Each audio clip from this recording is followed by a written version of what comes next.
describing an underwater UFO as large as a football field, moving at hundreds of miles per hour underwater. Have you met with people with direct knowledge or have direct knowledge yourself of non-human origin craft? Yes, I personally interviewed those individuals. Do we have the bodies of the pilots who piloted this craft? Biologics came with some of these recoveries, yeah. Aliens exist and President Trump knows about it. But the United States and Israel have been in contact with a group of aliens for years. I'd go to the moon in a nanosecond. The problem is we don't have the technology to do that anymore. We used to, but we destroyed that technology. We are not all to be traced back to one blob of germplasm. And the implant is finally removed. There's no evidence how the object got inside the body. Can you comment on the drones? Our military knows where they took off from. Something strange is going on. For some reason, they don't want to tell the people. What storm, Mr. President? You'll find out.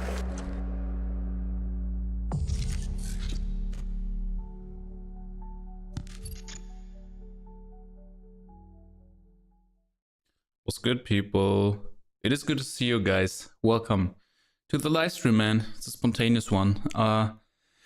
Man, there's so much to do during the whole week.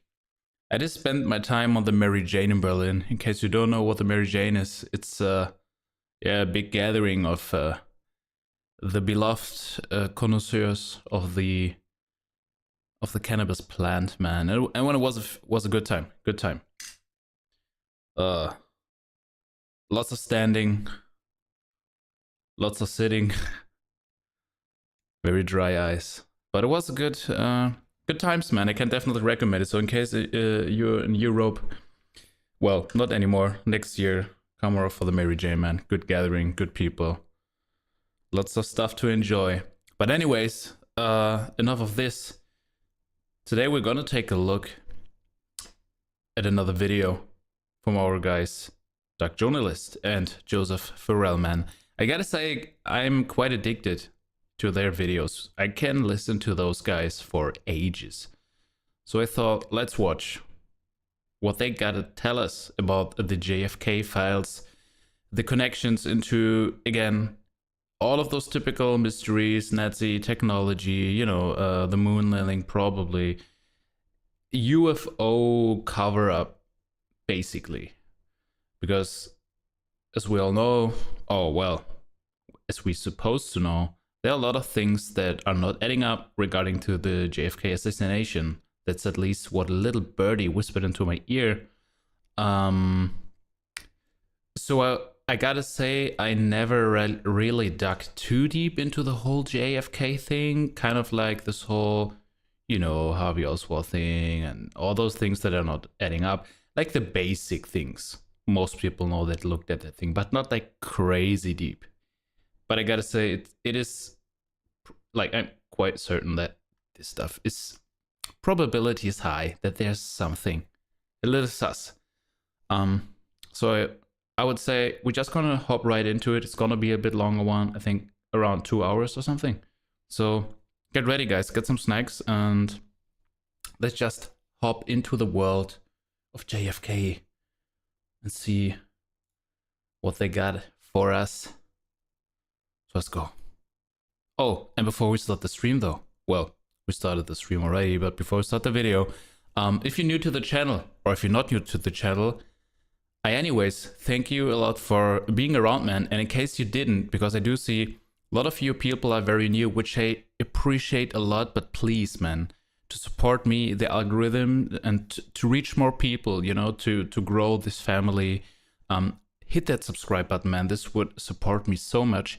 And please leave a comment, man, with basically whatever you want, man. I'm pretty honest, the algorithm is making things very hard these days. You know, we have a lot of AI content flooding the whole YouTube realm, and it is very hard for the algorithm to pick up momentum.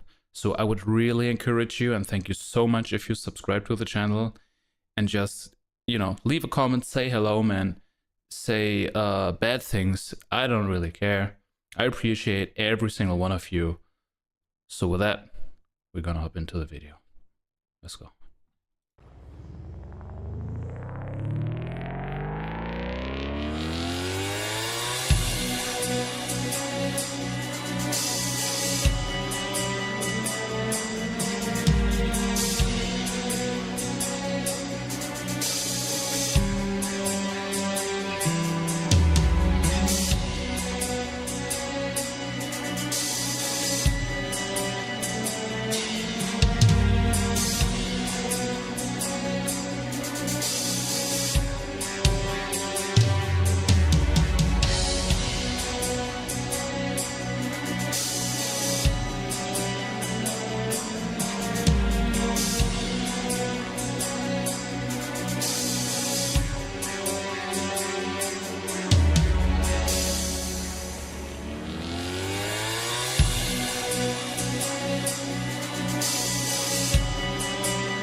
Gotta say, this is a very long intro, bro.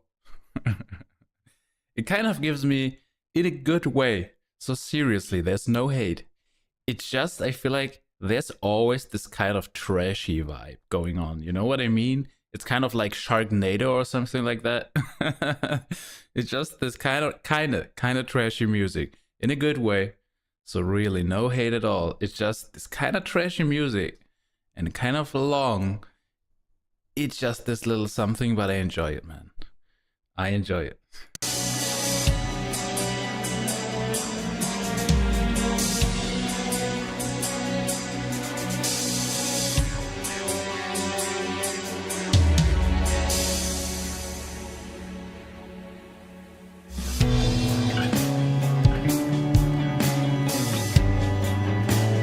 Oh yeah.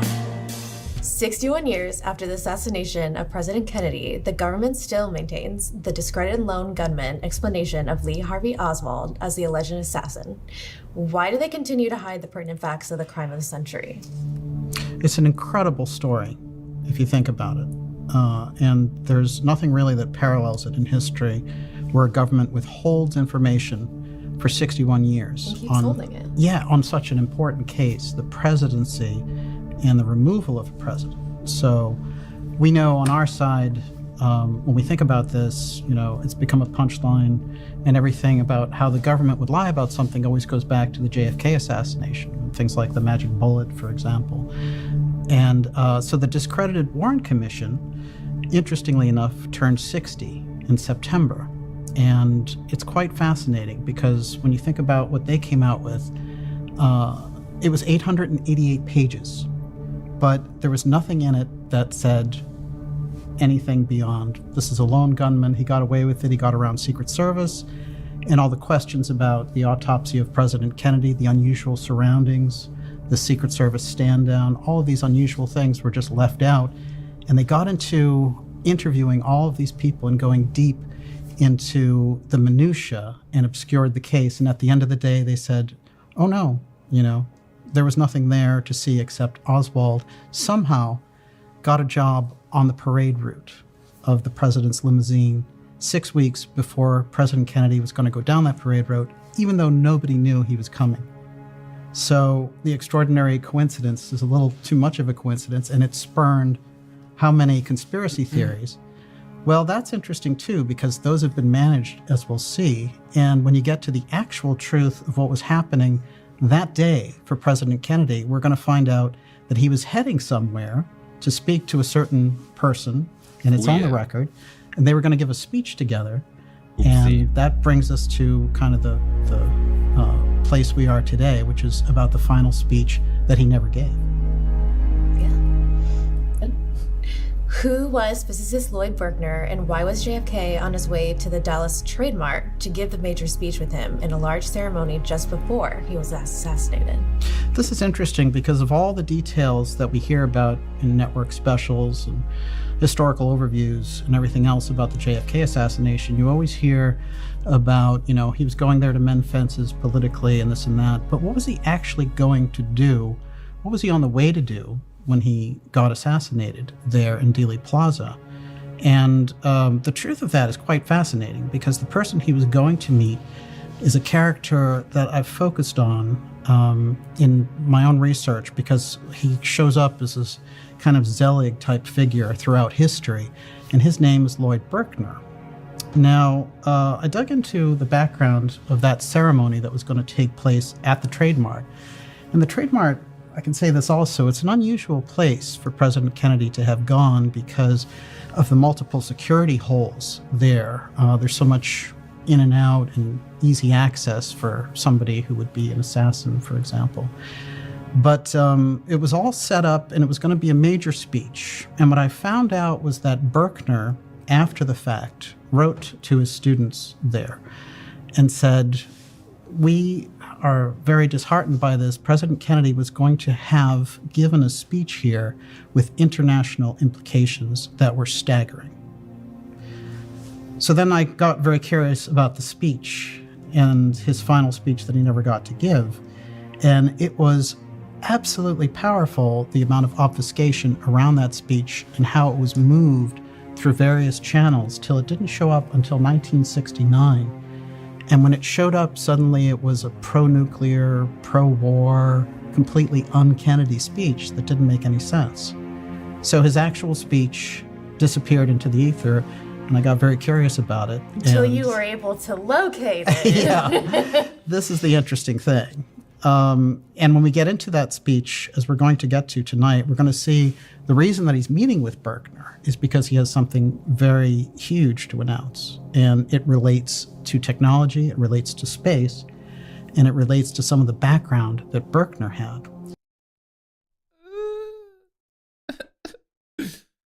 It is so sad that we... Oh my god. Imagine he... Where would we be if he would have been able to just talk about it? You know what I mean? I find it very... sometimes a bit depressing, sometimes a bit, well, inspirational in a way, you know. To really think about that. What would it be if certain people were just able to talk to us about certain things? Like... And I mean, right now there's so much stuff happening. Haven't seen Disclosure Day yet. See a lot of negative reviews about it. Have you seen Disclosure Day? If you have seen it, let me know what your thoughts are. Don't spoil though, please. Don't spoil. I mean, I've seen the trailer, so probably the whole movie is spoiled anyways. That's what at least a lot of people say. That it's just this typical, you know, action movie kind of thing, and nothing crazy, and it's all a psyop, and I mean, as always, you know. But I wonder where they're trying to get us. If it's just really that they want to make us fall for this aliens are all demons type stuff, you know, that it's all just this kind of delusional distraction, and like, again, dragging our attention somewhere where it shouldn't belong to, like that we are not really focusing on the real things, you know, and it again distracting us from the truth, which I feel like is what is happening. Because we were basically talking about Peter Thiel a lot of times, many times, and he's a lot invested into this whole UFO thing, and he got many people that he somehow supports or that ended up working for him, used to work for him, whatever, which you can call a random fact, like Jesse Michaels, for example. But I don't think nothing is random these days. So, and probably never has been. So we gotta watch those things. Gotta watch the people trying to push a certain narrative through the UFO, UAP, whatever you want to call it, community, space, you know? Yeah. And that's going to lead us into Berkner's background. What I want to say about Berkner right off the bat is that this is someone who at the age of 22 went to Antarctica with Admiral Byrd and his famous expedition. And as a radio operator, he set up Little America in Antarctica before anyone really had done anything extensive there in terms of expeditions. He was there for 2 years with Byrd. So we already have a very unusual character in terms of his background. And Byrd, when he writes his book about Little America and his expedition, the actual note inside the book and who it's dedicated to is Berkner, who he says, thank you for your loyal companionship. Thank you for, being able to do this incredible mystery with me. So we know instantly their relationship goes on a deep level in terms of the type of secrecy that was required in that mission. And Berkner, at the age of 22... Dude, they have the riz. I gotta say, they have the riz, man. They're full of riz. Look how he's standing there, bro. He just needs some iced out VVS diamonds on his neck that pull him down, because that stuff's so heavy. No, I'm just kidding, but you know what I mean? I mean, so much swag, so much style. Kind of miss that kind of style sometimes, you know. It's like when I'm watching Peaky Blinders, I do feel like I want to get one of those old school 1920s suits, you know. They look crazy. I like it. As a radio whiz, shows up there in history. And as we follow and track him through history, he shows up also again in World War II. And he shows up in 1952 heading up the Robertson panel, which is the first major CIA investigation of the UFO file. So even though it's the Robertson panel, many people said, well, Berkner actually led it. So they're tapping this guy along the way. He's Antarctica, he's the UFO file, and then he sets up in 1957 the International Geophysical Year. And the IGY, as they called it, was absolutely revolutionary for its time because it brought all these scientists together to go to Antarctica and measure the ionosphere. So he's in the middle of that. He's in the middle of the Robertson panel. He's in the middle of the Byrd expedition. And then he's the person that President Kennedy is going to meet at the Trade Mart as he's about to be assassinated. There's a lot of parallels there. It's something else. It's incredible. So what was Majestic 12 or MJ12 UFO secrecy group, and how was Lloyd Berkner involved? This is interesting because Berkner, there are a series of documents that came out in the 1980s that were called Majestic 12, and it was all about a group of 12 individuals who managed the UFO file. Now, the documents themselves have been verified over the years, and then other documents that imitated them came out to kind of obfuscate what was going on there. But what's fascinating is I went into the history of a physicist who was working on a very deep level with the subject of the UFO file. But he was a respected physicist in the 1950s named Robert Sarbarger. And, you know, we talk about the Oppenheimer movie that came out last year. This guy was on the same level as Oppenheimer, and he's on the cover of Time magazine. He's the celebrated physicist. But his story goes underground as soon as he starts talking about the UFO file. And as a matter of fact, you can't find a Wikipedia page on this guy now. Always the same shit going on. When it gets interesting, you don't find no nothing. It's all gone. Nothing to see here. Please keep walking, sir. Where you looking? Go there. So he's been kind of rubbed out of history. But what he said basically backed up exactly what the Majestic 12 file said, which is that there was a group that studied the UFO file, managed it, managed the technological innovation of it, and passed that secrecy along. And what he was upset about by the 1980s is very interesting, because when you get to the 80s, he's saying, why hasn't all this been released? I was working on it in the 1950s. He meets a very unusual end, interestingly enough, as a lot of the people involved in that level of secrecy around the UFO file get into. And when we talk about the UFO file, we talk about it from a couple of different angles, because very often people go to the ET level. They're instantly thinking, well, it's an alien visitation or whatever it would happen to be.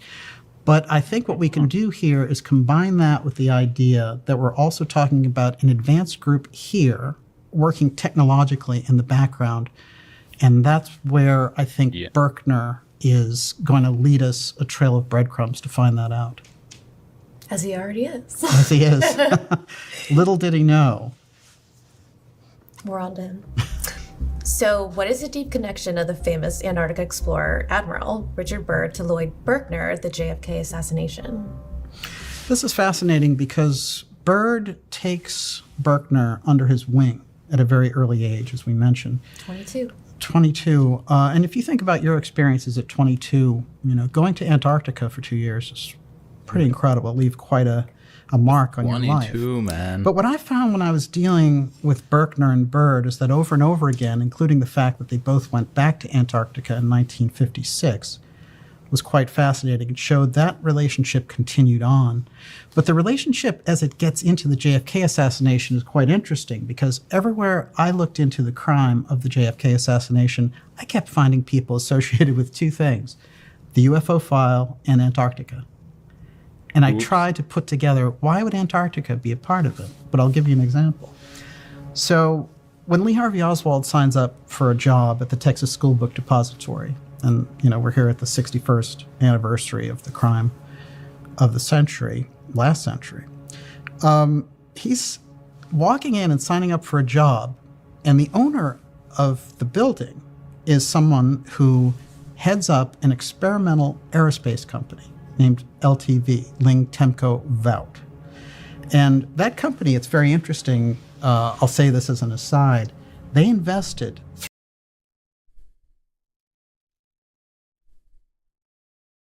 Kind of got a creepy smile on her, though.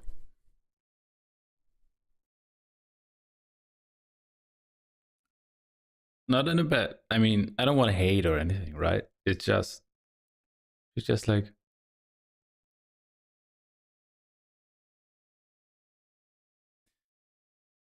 Relax. Just relax. Calm down a little bit. Chill. That company, it's very interesting, I'll say this as an aside, they invested $3 million shortly before the Kennedy assassination. And they ended up being one of the largest Vietnam War contracts, making all of these various aerospace devices. So that $3 million investment from the owner of the Texas School Book Depository, who owned LTV, turned into $55 million by 1965. Think about the money, that kind of money in 1965. That's an incredible increase. But this is the kind of things that you can see in the background of that. But it is seriously insane because, like, back in the days, man, that much money was like worth so much more, like leverage-wise. It's like we're living in times of inflation, so it's pretty incredible to have so much money back in the days. Damn. Could almost buy the world from this, But this character, D.H. Byrd, who owned the Texas School Book Depository, where the shots were fired from, allegedly, in the Warren Commission, his name was David H. Byrd, but they called him Dry Hole Byrd because he was an oil man. Oopsie. And he was the cousin of Admiral Byrd, who'd done the famous Antarctica expeditions. He was also the cousin of Harry Byrd, who was the senator who headed up all the NASA funding. So we're interested. Dude, he got all the infos, man. Dark journalist, I swear, so much kudos to you, like so much respect to you. It is like you and Joseph Farrell and all the other researchers that I just don't know of now. It's crazy how you... It's one thing to research all this stuff and, being able to talk about it for a little bit and, having your notes, but he's just chilling and just like, boom, boom, boom, getting all the info. So just like that, it's just every single detail. Yeah, 3 million here, and this guy's connected to that guy's cousin's uncle, and he ate this, and he was chewing like 5 times. It's like, bro, I love it. That's why I love, and so chill, right? Like, no, not hectic, not like forcing anything. He's not trying to shove anything down your throat. Like, this is how it is, He's just so chill.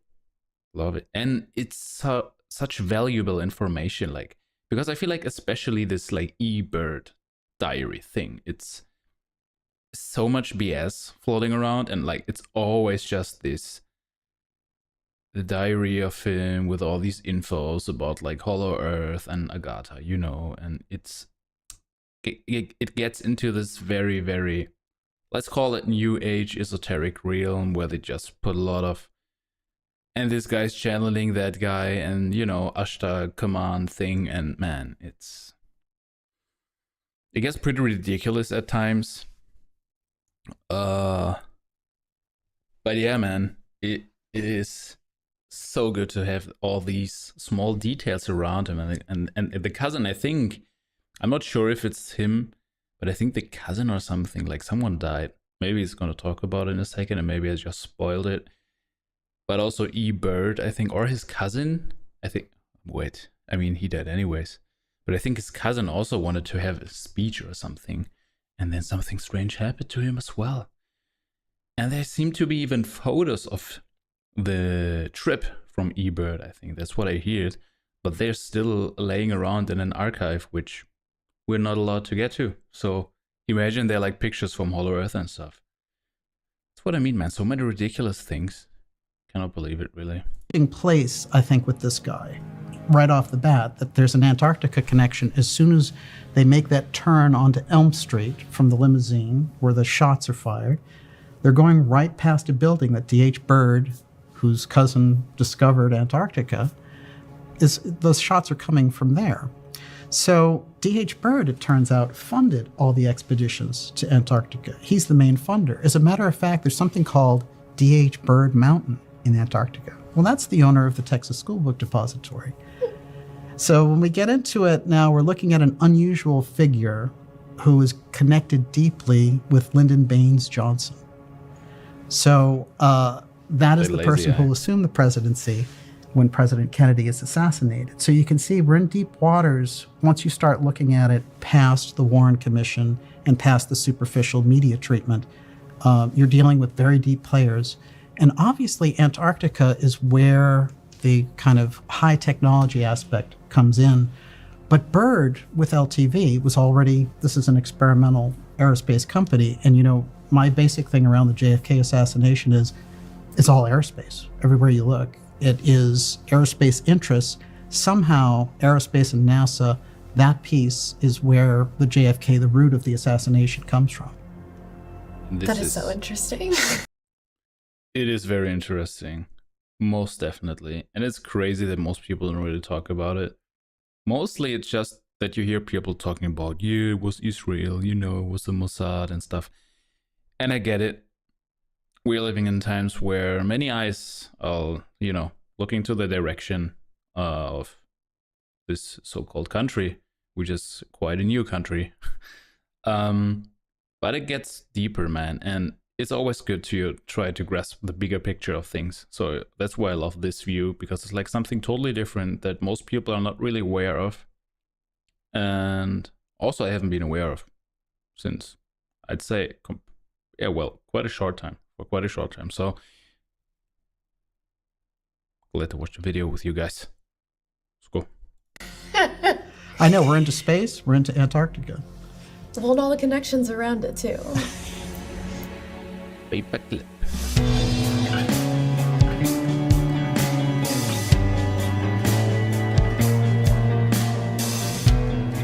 That's our perfect next question. I believe you. Great. You've said on the record that Wernher von Braun actually What's up, guys? You're doing good. There's something going on. You know what I mean, guys? Or maybe it's just me. Sorry, maybe it's just me and I'm tripping. I feel like they're like, you know what I mean?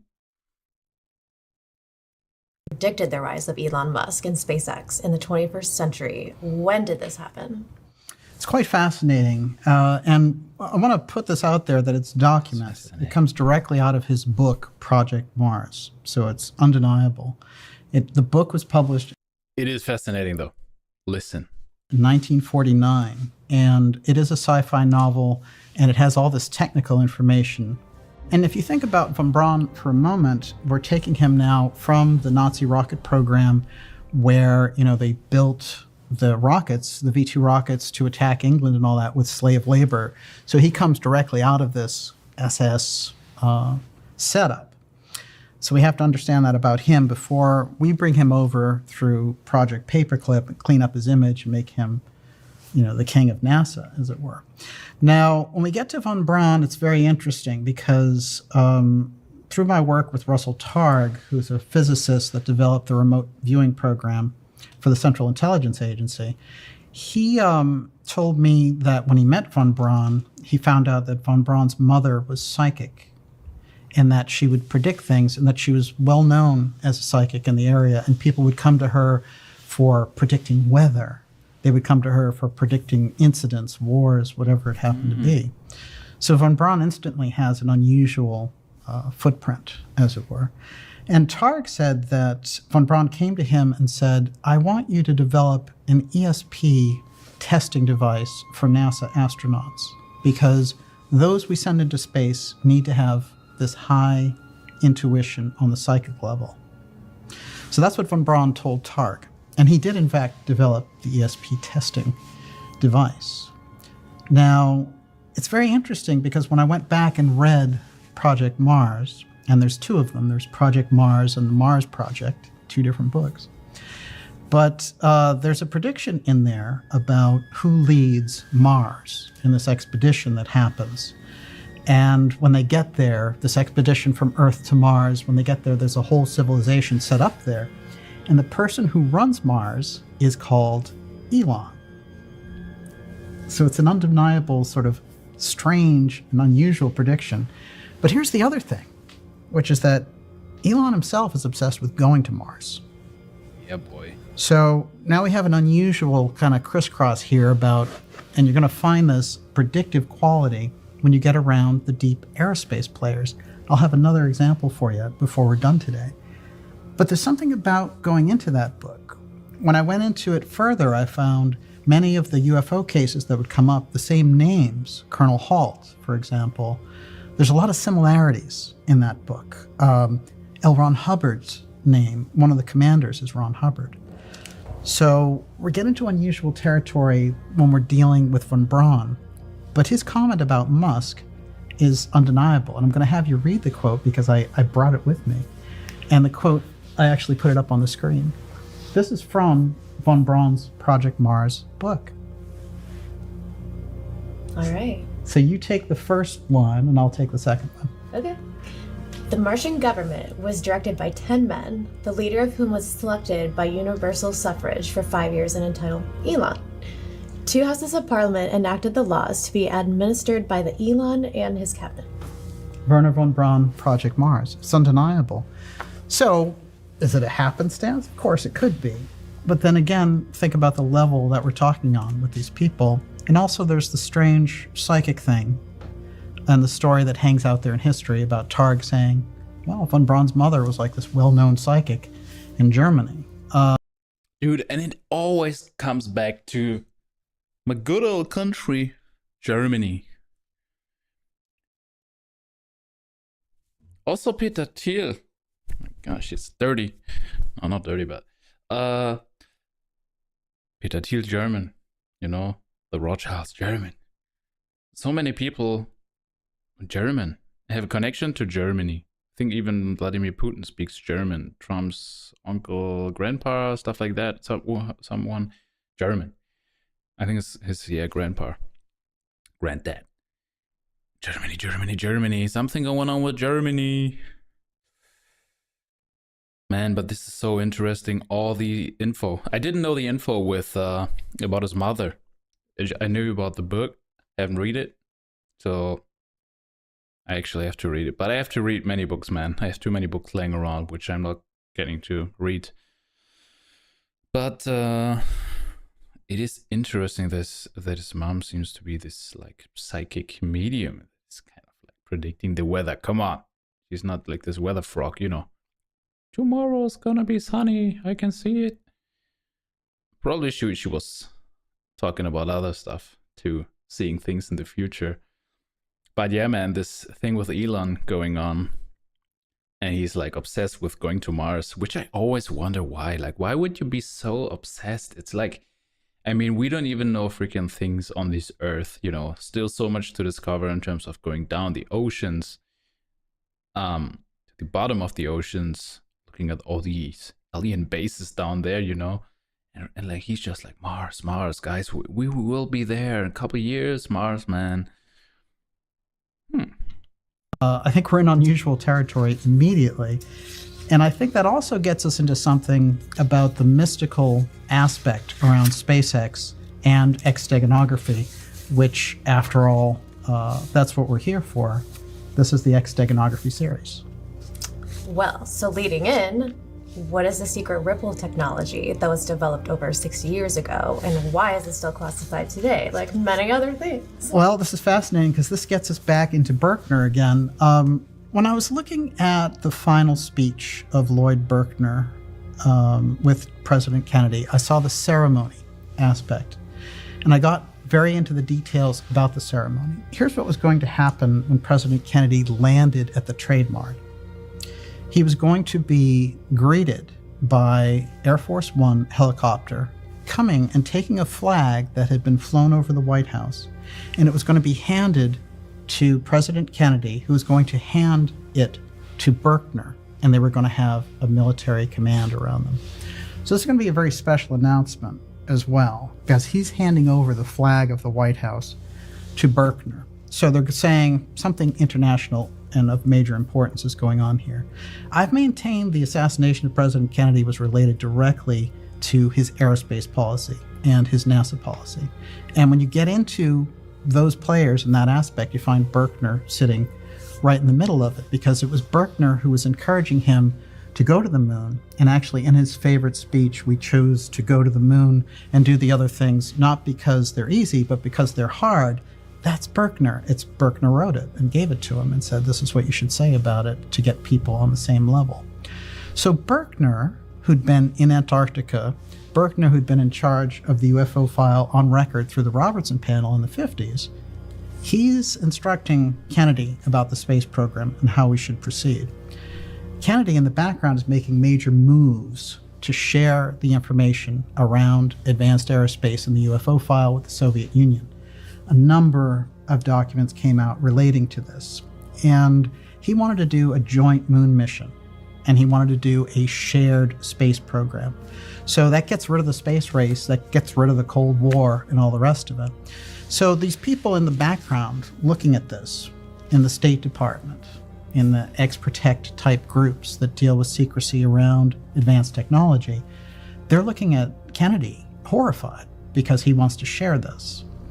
Also, I think the paperclip aspect comes in here because you have Nazis who've been recruited into our technological program, and they just fought a war with the Russians where they killed 25 million Russians on a low estimate.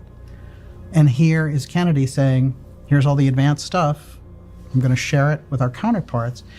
And it's very interesting, if you look at the memo, Kennedy says, I'm going to do this so that we don't have nuclear incidents related to UFOs. So if a UFO goes over, let's say a major nuclear base, they won't think it's an attack by the United States on Russia. Mm-hmm. So he has a very interesting, sound reason for doing this. But he is thinking we need to get together on this, and we need, as far as space goes, to do it as a joint moon mission. Now, Sergei Khrushchev, who is Khrushchev's son, confirmed on the record that he and that Khrushchev and Kennedy were getting together to do this. So Kennedy's in the middle of this program. Well, he finds out that there's a secondary program being developed in NASA, which I refer to as the Secret Space Program, SSP. And there's a lot of information about the SSP out there now. And not all of it is good, but what I can tell you for certain is the roots of it and how we can track it are through things that happened in the Kennedy-NASA era, because he said immediately, you can't have a public space program and a private one. It's one program.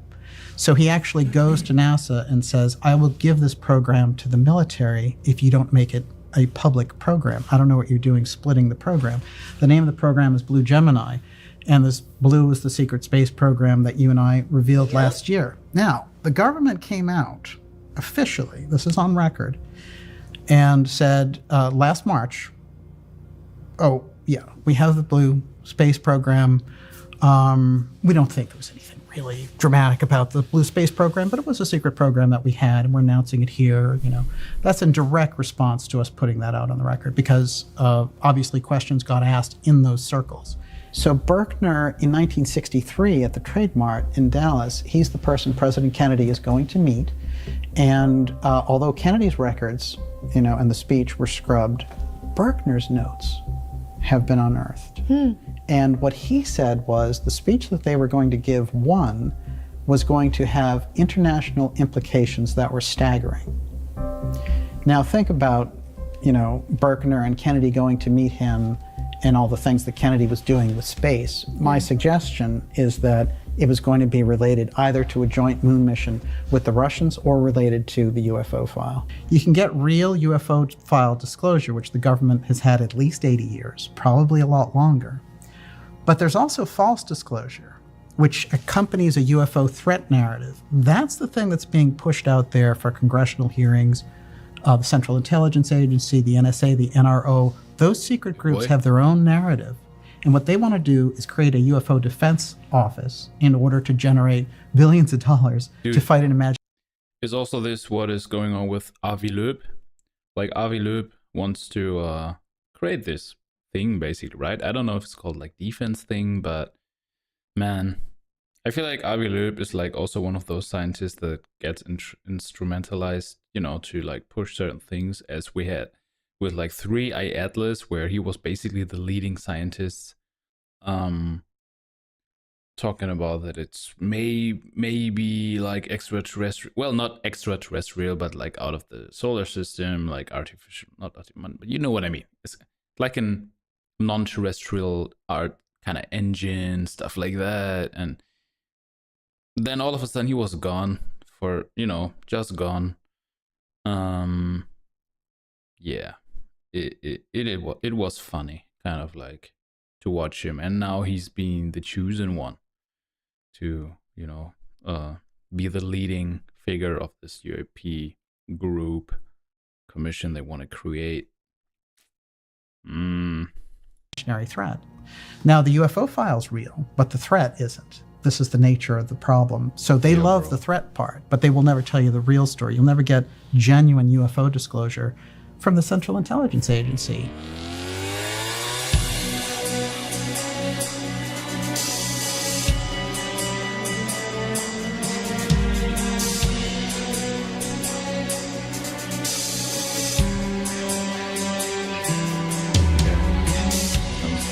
Seconds. Circling back to NASA, is NASA involved in the UFO file cover-up and the development of the secret space program? And what was the role of a cult leader, Aleister Crowley, in its creation? This is one of the most interesting things about NASA, and I think opens us up to the nature of it. Remember, I suggested that von Braun, you know, with his mother who was psychic, there's a mystical element involved. If we don't get the mystical psychic part when it comes to the aerospace piece, there's a whole piece there, which is their spirits of the air, their understanding of space. Even in the drive of SpaceX and Musk, the language is very mythical. It's Arthurian. So when we get around Crowley, it's very interesting because, of course, you know, he was the great beast himself, and he put out all these major black magic books. He led the OTO. He was the most sinister figure you can possibly imagine. How does he have anything to do with aerospace and rockets and being in the heavens and all the rest? Weirdo. Well, it turns out that the person who started off our rocket program was Jack Parsons. And Parsons had a very interesting relationship where he started the branch in California of the first OTO. And the OTO is Aleister Crowley's occult organization. And there's all this incredible setup of, you know, this warm relationship between Parsons and our friend Crowley. Now, Crowley has something in a book called Moonchild, a ritual. And it's the Babylon Rising ritual where you know, you invoke these spirits and you basically bring in, it's kind of a Rosemary's Baby type thing. And Parsons was following a... Look at him. I mean...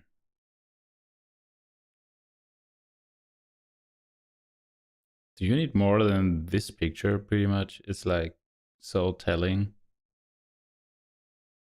Like, look at his eyes. He's just like...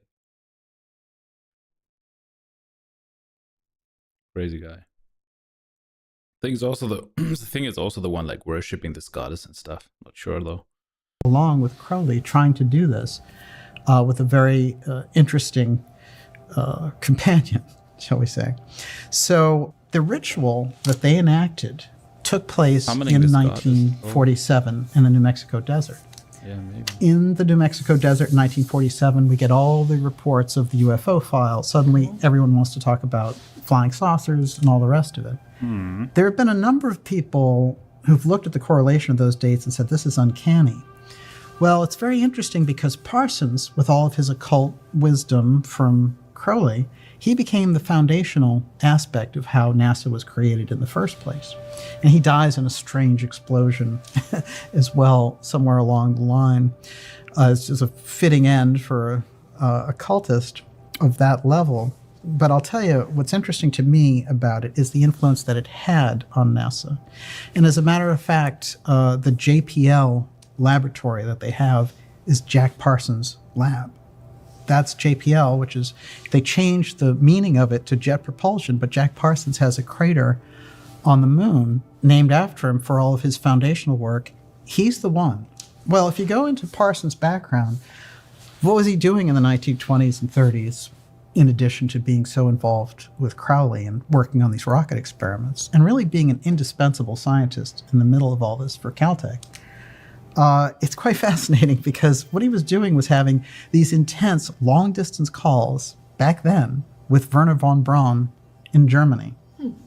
And in Germany, von Braun is back there, and he is, mystified by this whole process about how we can get into space. And he has all these mystical elements on his side, too. So we have a combination there of these figures, and it's a very, very deep occult tie that ties in Crowley and Parsons. But the person who comes out of that whole thing is not who you would expect, or maybe you would, but it's L. Ron Hubbard, who starts Scientology. He is close friends and a disciple of Parsons, and he's a prolific sci-fi writer. And after a while, he realizes, I'll turn Scientology into it. Well, Scientology has a heavy, heavy space ET component to it. When you get up to these higher and higher levels, you get information about space beings and things of this nature. Well, that all comes out of Parsons and Crowley. So you can see this wave from NASA, from Crowley, through Scientology. We're right in the middle of this gigantic mystery of how do all these things connect after all? I have so many questions about that. Okay. I mean, it's crazy. Like, you have Crowley, which is basically the one saying, like, he's communicating with this weird entity, Lam, which is like a huge forehead and head anyways. Kind of looking like a gray with smaller eyes, though. But, like, imagine they're all just communicating to this weird-ass god. Which is basically, channeling them, like, satanic shit they have to do. And maybe people were doing for thousands of years, talking about the Khazarian Mafia and all that stuff, where all these rituals coming from. I mean, it's certain knowledge being spread through, like, generations and millennia, basically.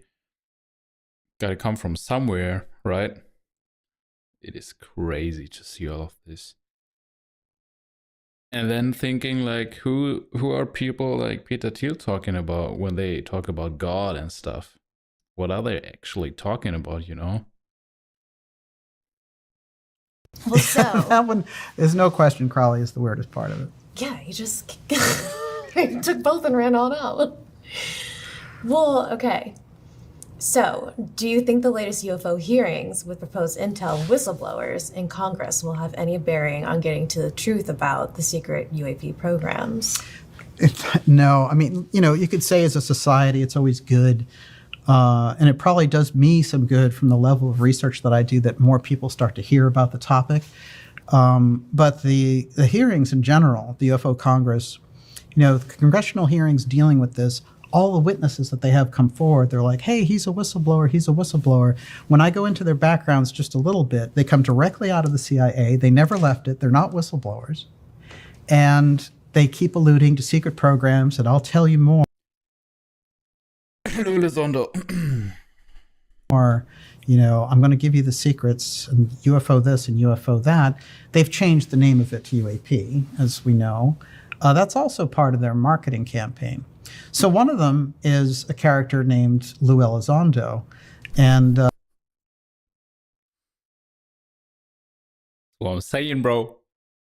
Elizondo is a CIA counterintelligence agent. It's very simple. So he was part of Tom DeLonge's TTSA, and a radio station actually set up a debate podcast between myself and Tom DeLonge from, Blink-182. This guy was a rock star guy doing his UFO group.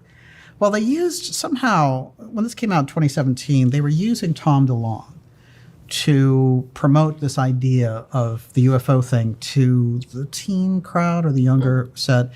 But all the people around it were all, as I investigated his group, they were all CIA people and like really high ranking, directorate, top of the line, and intense experience. But without a doubt, they all were straight up CIA people. So I instantly said and, did a number of reports on it, and they got a lot of pushback, and they changed it around, and they pushed this guy Elizondo out. And then he lied to the public repeatedly about the various things that he was involved in. He said, I led a secret UFO program, and then I resigned because they wouldn't give the truth to the public. Well, he never resigned. People don't care, though, which is crazy. Like, people want people like that are, like, polarizing and stuff, have, like, controversy, going around and going on about them. People love figures like that, and they want to believe, because why would you trust anyone that is like a proven liar, right? I don't get it, but people just do it anyways. Times we're living in, bro. I don't get many things though that are happening in this world right now, so, but I know I'm not alone. And he never led the program. So those things are on the record now. And now when he goes out and he talks about it, because he has a new book that he's touting called Imminent, about UFO disclosure, he says, well, I didn't lead the program, but I was a part of it. So, little Who said things. I resigned? Yeah. Who said that? So you have to take them. What they have is they're prepping the narrative. And the narrative on their side is, we have a UFO threat and we need a UFO defense office and the intelligence agencies to fight it, and you have to trust us, And by the way, that whole origin story of humanity, we're going to give you the real thing on that. Hey, you're going to get to nirvana with the CIA giving you the talking points of your own history. I mean, the CIA, inveterate liars. I mean, the worst liars. And they've stonewalled the public. So this rebranding is quite something. So that's what you get in the congressional hearings. I've talked to some of the people involved in setting up the hearings, and I will tell you that they don't know much about the topic, and that's the sad part about it. They just like UAP. Oh no! Here it comes.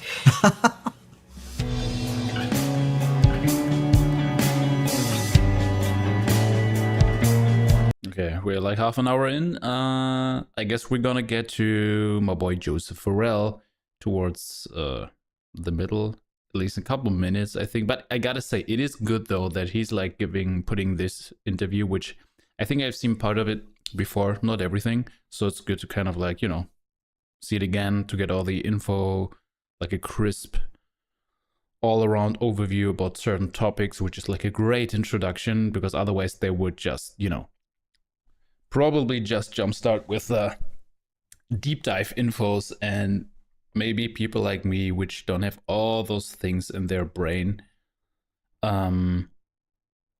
it is good to hear it before we get into the deeper stuff and all the details with Mr. Farrell. So good work, man, good work.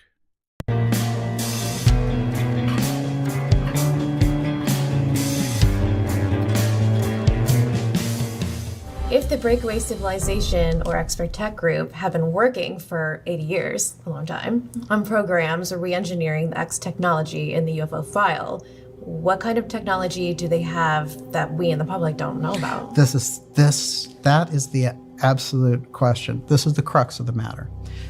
I'll say definitely something going on with plasma. Plasma's the real deal, bro. Something. What exactly, I don't know. So plasma energy, 0 point stuff, and time manipulation in some way or another, like those three things. Plasma, energy, time, which is kind of coming with it in a way automatically. If you work on one thing, if you work on energy, at some point you will work on time and the room, space, time, you know, it's one thing that is connected to, in a way. It's just a matter of time, you know, to figure it out, how it works. So sometimes I feel like people start to work on the energy part in a way, which might be a bit easier to understand, I think, probably. And but that, like, if you get into this whole plasma research, and I haven't been like deep into it, just like a glimpse, it is so fascinating. And it's so fascinating to see how long we've been working on that thing. And that openly, we are not that far, pretty much starting to figure out how it can work. Basically trying to control this, you know, self-organizing plasma, and use it, those like the properties of plasma, to use it to our advantage. Yeah, well, you know, to work on energy, to work on, let's say, time travel, but not just time travel in the way we think of it, right? But just, it's like all those things come with the topic plasma itself. But where we really are, that is the interesting part. As he's saying, like, we don't know shit. We can just, you know, talk about it. What would be if, but we'll see. I hope one day we'll find out, though. I really hope so. So we'll take 80 years at least. All right, that brings us back to the 40s. It goes even further back, but okay, in that period of time, it is that time of the video where I have to run to the toilet because it's a bit early in the morning where I am. So I'll be right back in a second. I apologize. So wait, maybe you do the same. See you in a bit.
Sorry, took a moment. I'm back. So let's continue, guys. They've been able to work on advanced technology completely outside of oversight from the public, although the public has funded what they've done. So these are the black budget programs, and their excuse all along the way is, well, it's national security, it's got a secrecy level, there's no oversight. When we get into a situation like this, the problem is those people become a tighter and tighter and tighter group. So that's where the Exprotect secrecy comes from. That's where the breakaway aspect comes from, because they start to say, oh, we have all these advances. Why do we need to share that with the public? And that was the original problem. And it came about through the National Security Act in 1947, which basically established the Central Intelligence Agency. And it said, you aren't responsible for illegal activity. So there's a charter inside the CIA which gives them carte blanche to do things that aren't legal. This is the nature of part of the problem that we face as a country, that the National Security Act set up these intelligence groups. And it's funny because if you go back and you read Truman's comments about it, it's very interesting because he said, well, I got dragged along into doing this, but I didn't want to create an American Gestapo. And that's what they became. So by the time you get to the Kennedy administration, he says, I want to smash the CIA into 1,000 pieces and scatter it to the winds. So they're aware of an enemy there. The problem is that in the Central Intelligence Agency and inside of NASA, you have two big forces that are problematic. And both of them come from this aerospace paperclip aspect. So in that period of time, they said two things about Kennedy. He wants to share the UFO file, one. Two, he wants to be able to, smash the CIA, and sitting inside the CIA are the influence groups that came out of that post-Nazi era. So, Kennedy is on a mission to share the UFO file, and these groups are developing that secrecy in the background. In terms of what they have, this is very interesting because they've been talking about this Artemis program to go to the moon with. Well, we did our last manned moon mission in 1972. What have you been doing for 52 years? There's been nobody on the moon. We've had no manned space missions to Mars. It's funny because if you read the autobiography of Gordon Cooper as the Gemini astronaut who set up the Apollo flights, one of the earliest guys, the most clued in, he said, I was called in by Wernher von Braun, and he said, you're going to lead the mission to Mars. You're it. Put it together. You're the commander. And he said, I got myself fit. I was working out this whole thing. He structured the Apollo missions. And he thought, well, I'm going to do this. And then at a certain point, someone came to him and said, don't talk about the Mars mission.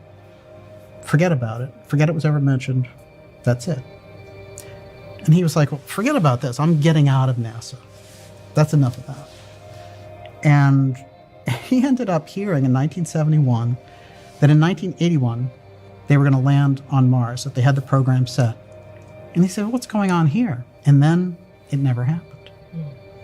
So there was a program there.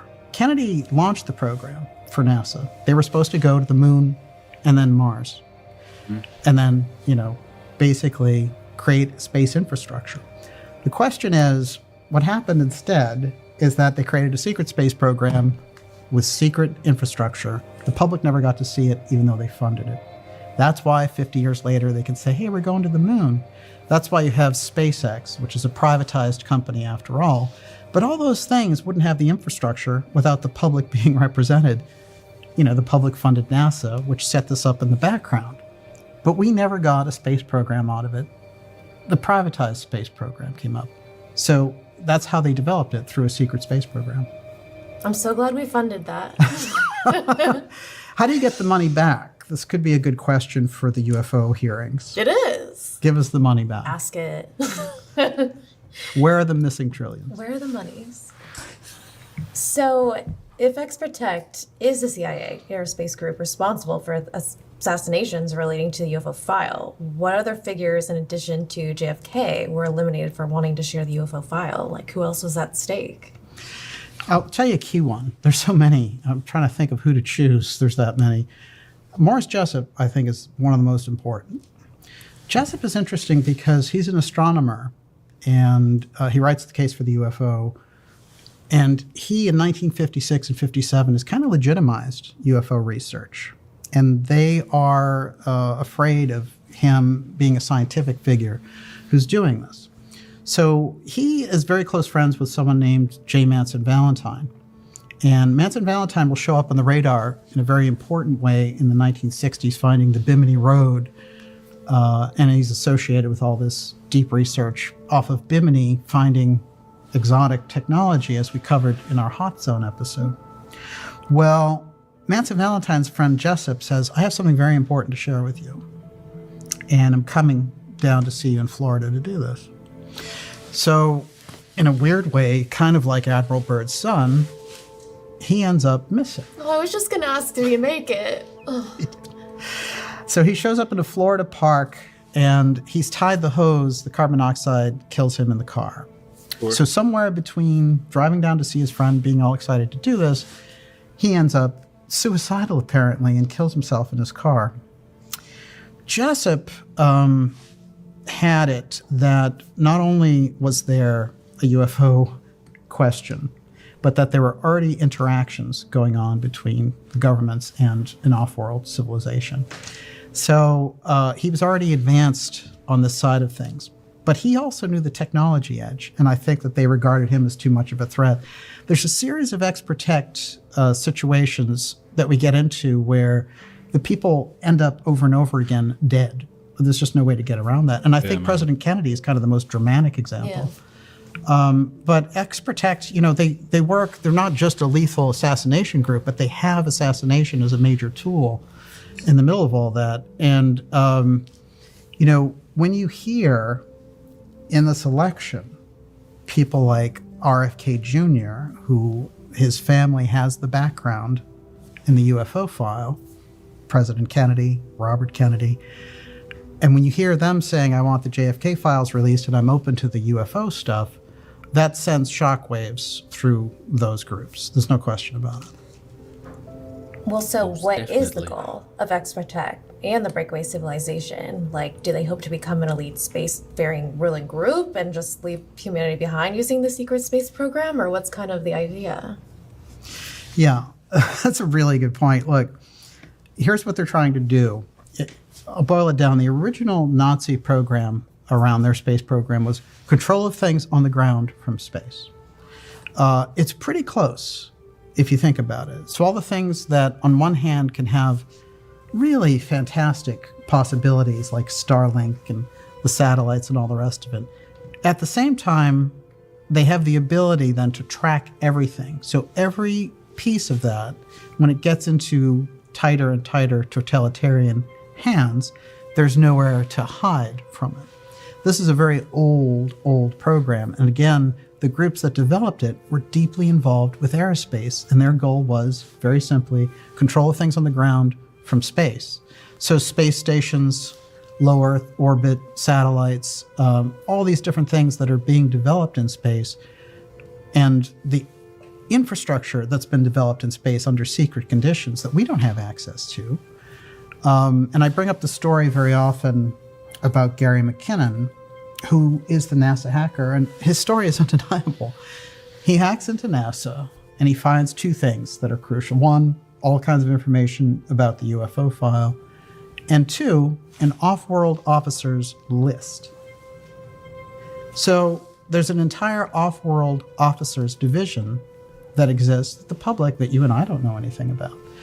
McKinnon, they wanted to prosecute him in the United States, and there's a famous occasion where Obama at the time goes and he's standing there with Cameron, Prime Minister of the UK, and they ask him, they were like, what about Gary McKinnon? They're trying so hard to get him. What are you going to do to him? And he said, oh, you'll find out, you'll find out. We'll go through normal legal channels to get him, but we're going to get him. They don't, because there's something about him having Asperger's, and there's some medical loophole that allows him not to be prosecuted in America. If he were, it would have been a Julian Assange style situation. So, but the reason they wanted to prosecute him is simple. Yeah, he hacked into NASA for sure, but what did he reveal? The off-world officers list. Now, people will say, well, we would know about that if there were a program like that, for example. I always go to the National Reconnaissance Office. The NRO existed. It started in 1961. It was not revealed as a program until 1994. 33 years, operated billions of dollars every year. And basically what it did was it controlled satellite secrecy, reconnaissance. Nobody knew anything about it. So yes, what is the organization then that's operational now that is doing something related to the UFO file that we don't know anything about? We could wait 30 years. When is it going to be 30 years for us? Right. Is it going to be 30 years? That's the question.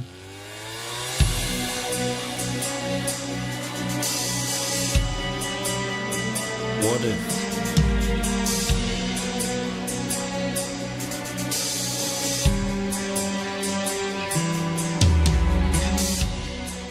Well, so if JFK made it to the Dallas Trade Mart to make his final speech with Lloyd Berkner on November 22nd, 1963, instead of being assassinated, what kind of world would we be living in now? What do you think? Well, I think that Kennedy had a vision of freedom. And Kennedy also was coming from a place that the more open the society was, the more progressive it would be. Transparency. Transparency, exactly. But I think what happened along the way was he was too far ahead of his time. And it's interesting because Gorbachev, who gave a speech at the Texas School Book Depository, which when you think about it, is quite unusual, considering it's the spot from where Kennedy was assassinated. So I think he was sending a message there in that period of time, because Gorbachev has gone on the record about the UFO file extensively, including the fact that Reagan came to him and said in Reykjavik during one of their summits, you know, if we have to deal with the UFOs, like if there's a battle, will you help us? Gorbachev went on the record with this New York Press Club. I have the clip. And he gives the whole story, and then he says, you know, I'm sorry. Because the people in the room are stunned, and he realizes that he's dropped quite a bomb, but he's like, Reagan took it very seriously, and he said, you know, if there's a UFO battle of some kind, are you going to help us? We're going to be joined together, Russia and the US, to fight this thing. Over and over again, when you get into this, you're going to find there's all this pressure around presidents not to get together with their Russian counterparts. So JFK and Khrushchev, he said, send all the State Department people away. I just want me and the translator and Khrushchev. They were upset at that. Reagan did the same thing. Gorbachev, I just want the translator. Putin and Trump did the same thing. I just want the translator. There was all this freaking out. You know, Trump is a Trump puppet. You know, he's a Putin puppet and all the rest of it. Whatever you think of that, it's part of that pattern, again, of them not wanting the president level to get together with the Russian side. Because in my opinion, the same groups that control the level of that technology do not want these leaders discussing the UFO file together on that senior level. So if President Kennedy had made it to the Trade Mart, we would have had the space part on a totally different level, and we would be living in a totally different society. I don't think there's any doubt about it. The UFO file, it was early to reveal the UFO file. Oh, good day. Good day, West Speed Rest 26, man. Good to see you. Thank you so much for saying hello, bro. Appreciate you so much for this, man. Welcome to the channel. Yeah, we are right in. You're not too late, though. So mostly it's just been the interview from Dark Journalist with this woman about JFK, like an all-arounder, right? So we didn't start with Joseph Farrell. So you're still good in time, man. So good to see you. But if he was revealing it and giving briefings and having all that happening in the background then you would have seen some kind of disclosure in the 1960s. Think of us now. Now it's 2024. Here we are at the end, you know, right in the middle here of this decade. And we're looking at a situation where all we're getting is the CIA disclosure and, you know, the congressional intelligence community version of this thing. Yeah, man. It's 60 years later. So I think this is the nature of the problem. And as these pieces open up about Antarctica, about paperclip, about advanced technology, and about managing these narratives, I think people will come to their own conclusion that we're living inside of someone else's walls of secrecy. Yeah, man. And inside of that wall of secrecy, we'll never get anywhere as a culture. That's still a hardcore control culture. So what you need to do is smash the secrecy. The way to smash the secrecy is to get past the narratives and even the false historical narratives. In this case, JFK was killed by a lone gunman who just happened to get a lucky shot off, a magic bullet, all that stuff. And what's interesting is Oswald himself, if you think about him and his background with Bannister, the UFO file, and NASA, he represents that aerospace link directly in the assassination. And I think that puts us where we are today. We're entitled to the truth, but will we find it? That's a real good question. Yeah. I think the pressure is on heavily to obfuscate. And but I think there are ways around it. And like we've pointed out tonight, some of the people even from that era are coming out and saying, yes, I was associated with that program. And as long as we get the legitimate voices, we'll be in great shape. Well, so, if the JFK assassination files that the CIA is blocking from the public after 61 years are finally released, let's hope, will Lloyd Berkner and the UFO files be in those secret records, do you think? Yes, he's definitely in the records. And this is very interesting because when you have a figure like RFK Jr. looking for resolution around the JFK files, and you have presidential candidates pledging that they're going to open up the files as soon as they get into office, that sends shockwaves through that entire deep state operation. And so that's a big problem for them because on a family level, those people know. You know, so if Robert Kennedy's son, you think about the knowledge level of Robert Kennedy working as the Attorney General of John F. Kennedy, he knows everything there is to know about the UFO file from that era. So I think that this is a major piece of it. If you get the JFK files open, the cascade effect that takes place after, especially relating to the UFO file, is dramatic. It is an avalanche. And so the question is, can they get it accomplished? Remember what Trump said to Napolitano? I couldn't release those records. You couldn't release those records. Well, can they be released? And then what? Who else comes out? Who has other information to say? Yes. I think that what we'll learn is that President Kennedy was assassinated over the UFO file. That's the problem. Which would be crazy to hear as a real explanation in mainstream media, you know, like, because for now, man, this UFO topic for everyone's mostly something to not be taken too serious, even now, with all these, in my opinion, very lame UFO file drops, which is one of the reasons why I'm not really talking about them. Man, I knew it, you know, it's kind of, I knew it right away, like, I don't feel like talking about them. I even wanted to make a video about why I'm not talking about it, but even that video, I don't want to make it because I feel like there's no energy, like my intuition is just not telling me to do anything about those UAP drops because they are so boring. I mean, I do enjoy the videos, like the analysis of Richard Dolan from those UAP drops, but other than that, man, they're pretty lame. But yeah, man, I mean, probably some people, they get carried away by them and they feel like, oh, wow, this is crazy. It's like legitimate stuff from the government, you know? So maybe for like, if you want to start to get into it, it's a good way of doing so. So I'm glad some people hopefully enjoy them.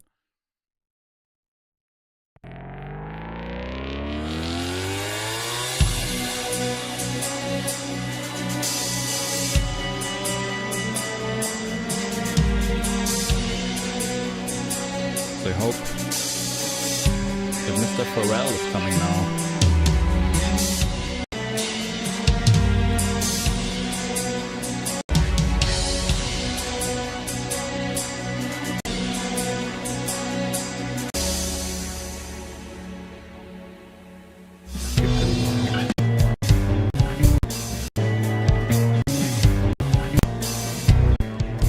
Long ass intro again.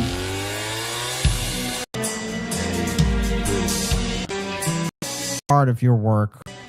Now, I just want to say this because it's in the heart of your work and it comes directly out of your Roswell and the Reich book. And I'm feeling this kind of Roswell, Huntsville, missing scientists overlap that is just, and it's something terribly missed when I've spoken to the mainstream, and there's a chance here. I'm speaking now with Vanity Fair. Maybe they're going to pick up on this, but I want them to get this and take these facts to the public, even in their own, commercial vein, whatever it happens to be. But if we go into Albuquerque and we see McCasland, General McCasland, Major General, going missing, Joseph, on his level, especially since through the WikiLeaks emails being leaked in 2016, and we know about this, on his level, isn't that a national security crisis, the fact that he's missing? Absolutely, it's a national security crisis, and that's what grabs me about his disappearance in particular. It's not being handled that way. Yeah, it's just weird, So McCaslin disappearing, coming out of that airbase, I'm not buying it. Joseph, what is the pattern? What is the pattern with them leaving behind their phones, leaving behind their glasses, leaving behind their wallets? And in some of these cases, there was a scientist up here who I think is also connected with this, named Jason Thomas, but he worked for Novartis. When he disappeared, he left his smartwatch in the mailbox for his wife to find. These are people, it seems like, are operating a protocol that says you're being called to this emergency meeting, leave all your possessions, leave all your electronic tracking devices behind at home. It is a protocol. That was the first thing that occurred to me, was it's a protocol to get rid of anything that might have the potential of containing any sort of tracking device or any sort of listening device on it. Just get rid of it. It's suggestive. It's highly suggestive that that's a first layer protocol. That at some point these people may have been taken to a place where their clothes were changed, their appearance changed. It may be it may be a multi-layered protocol thing that we're looking at. That's why this whole thing is. So I gotta say, I think I actually covered this part at least already in another stream though, which I'm a bit wondering about because I thought it's like a new video. Maybe. Not 100% certain, but I think it's the second part which we're going to look at right now, because usually I feel like Dark Journalist is putting out those videos in like separate parts, and when the interview comes out you can watch the second part of the interview on his website with having the membership, which is good, so please support that guy. Oh my god, I think I forgot to put the links in the description again, but I will do it in a second. So anyways, I think this is the second part because I think they talked about that stuff towards the end of the first part that we watched. So just let you know if you're wondering too. I think that's where we're at. So weird. Yes. It struck me that very same way. And the other thing that I find very weird about it, Daniel, is the kind of, I don't know about you, in McCaslin's case alone, as you've pointed out, that's a national security issue. In fact, yes. I blogged about it and said basically the same thing. Yeah. So why is the reaction so tepid? Yes. It's that pot should be boiling. No question. And we don't see anything. There, at the minimum, you would think that there would be an occasional alert on television or radio. Have you seen this man? If so, here's the description, call such and such a number. We're not seeing any of that. No. Dude, and he disappeared in this very tiny corridor of time between when his wife goes, she's going to the doctor or somewhere, and she comes back within an hour. In that time, a workman at the house has seen him. So he just, in this little window, he disappears entirely, and they can't trace him at all. Nothing. That's very coordinated, it seems. That's coordinated, and it suggests there may be another protocol in play that these people might be receiving some kind of signal. 100%. Right. It's time to ditch, bail out now. Meet at such and such. You know, there's so much about this is fishy. No question.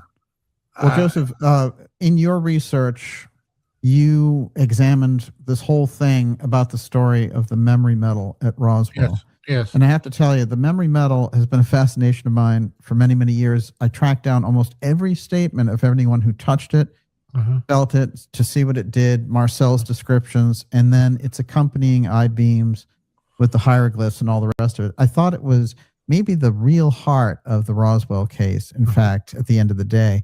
And this whole piece about nitinol, which was something that was being builded up and wasn't really doing a whole lot in the 1940s, and then suddenly gets supercharged during this period of 1947 to 1949. And the company that was working, a scientific institute that was working with the government at the time, was Battelle Institute.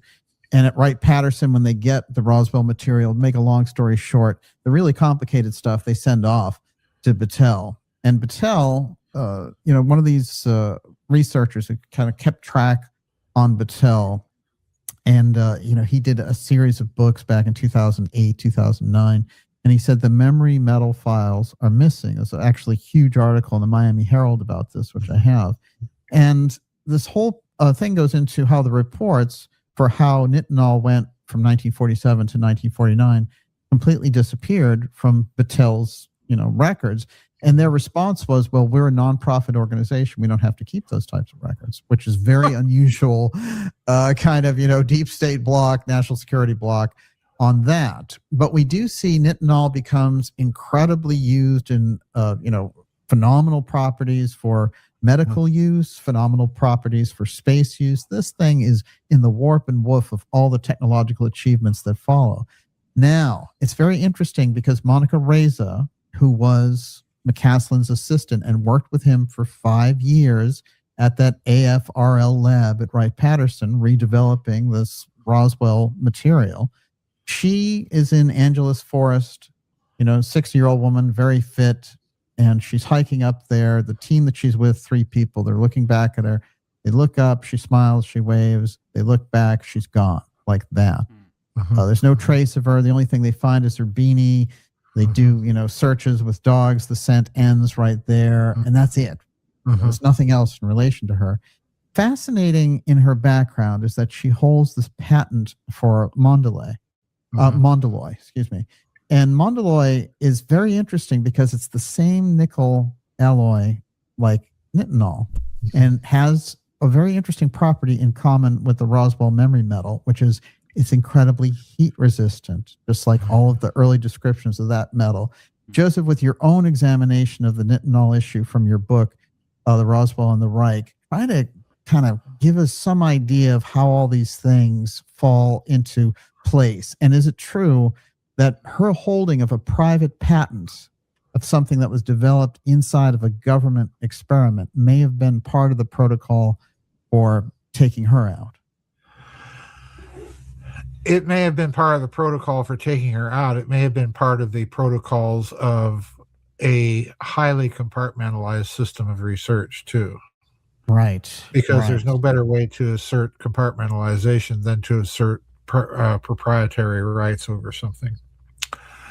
The nitinol thing, let's go back to why I talked about that in Roswell and the Reich, and why I talked about the hieroglyphs on the I-beam bar that Jesse Marcel allegedly saw, because I reproduce a very different interpretation of that, and it's not the standard Roswell AT craft with beady skinned bodies and all that nonsense that's associated with the Roswell story. I'll be blunt and tell people I think what crashed there was Nazi, okay? And that the Air Force covered it up with the ET story and the weather balloon. Oh man, I love that guy. Give me more, Mr. Farrell, man. Give me more. As two extremes, because they could not admit that someone is flying Nazi technology with impunity over the skies of New Mexico 2 years after the war ends. That would have been too much. Right. So much better to talk about ETs flying around in things that are not reproducing any speeds, observable speeds, to indicate that they come from another planet. So in other words, if you stick with the science and stick with the data, it's not extraterrestrial, folks, period. It's not even interplanetary in this solar system. It's not fast enough, folks. So again, I'm trying to reverse engineer the details of the story. One of the details is this memory metal, which Marcel and others found in the debris field at Roswell, which crumpled up and it would reassume its shape. And this detail for years, I know because I lived with the Roswell story for years was one of those details. Well, that proves it could not have been human. It was extraterrestrial because memory metals did not exist in 1947. Well, right. Like Project, maybe. Bull roar, they didn't. In the book, I point out that the first memory metal recorded was actually recorded by a Swedish chemicals and metallurgy engineer in the 1930s. Damn. Memory metal. In Sweden. Now, let that stop and sink in. It's recorded and announced at a time after the Nazis come to power in the next door neighbor to Germany. Would they take an interest in something like that? Of course they would. You know, if you're bent on world domination, yeah, you're going to take an interest in anything you think might help that cause. So memory metal might be one of those things. Exactly. So that's my first problem with the Nitinol explanation. Memory metal was around and a discovered idea long before Roswell. You have from the 1930s up to the appearance of Nitinol, you have a period of over a decade for research on that type of subject to be taking place. Would nickel conceivably have been involved? Very possibly. So what I'm suggesting is press the Nitinol story back from the 1960s and even back from the 1940s back into the 1930s, when all of this stuff is beginning to percolate in this flesh pot of speculation called Nazi Germany. Now, the hieroglyphs on the I-beam, I point out, if you look at the hieroglyphs that Jesse Marcel draws under hypnosis, the Sun Junior, the Sun Junior, that he draws under hypnosis, they're very interesting. They're very intriguing because they don't look like characters. They look like diagrams. Yes. And the way I interpret them is they are actually possibly resembling the diagrams of quantum states of the hydrogen atom. Oh, right.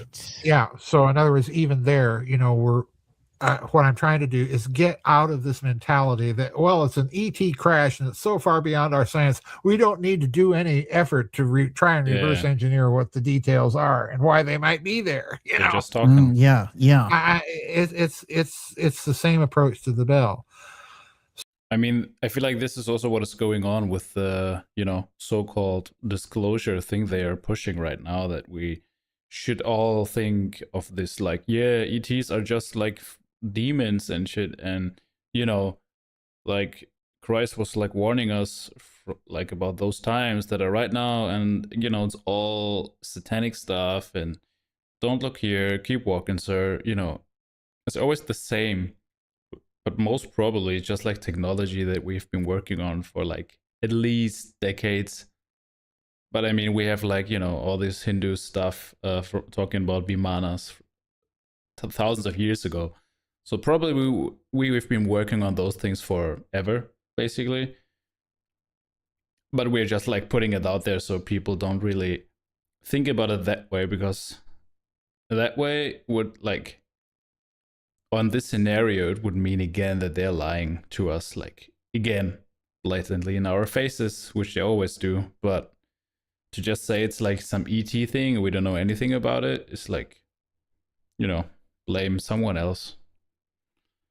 But I feel like we're getting there. People are, you know, starting to smell the BS, and also now with all the disclosure movement, with Grush and everything.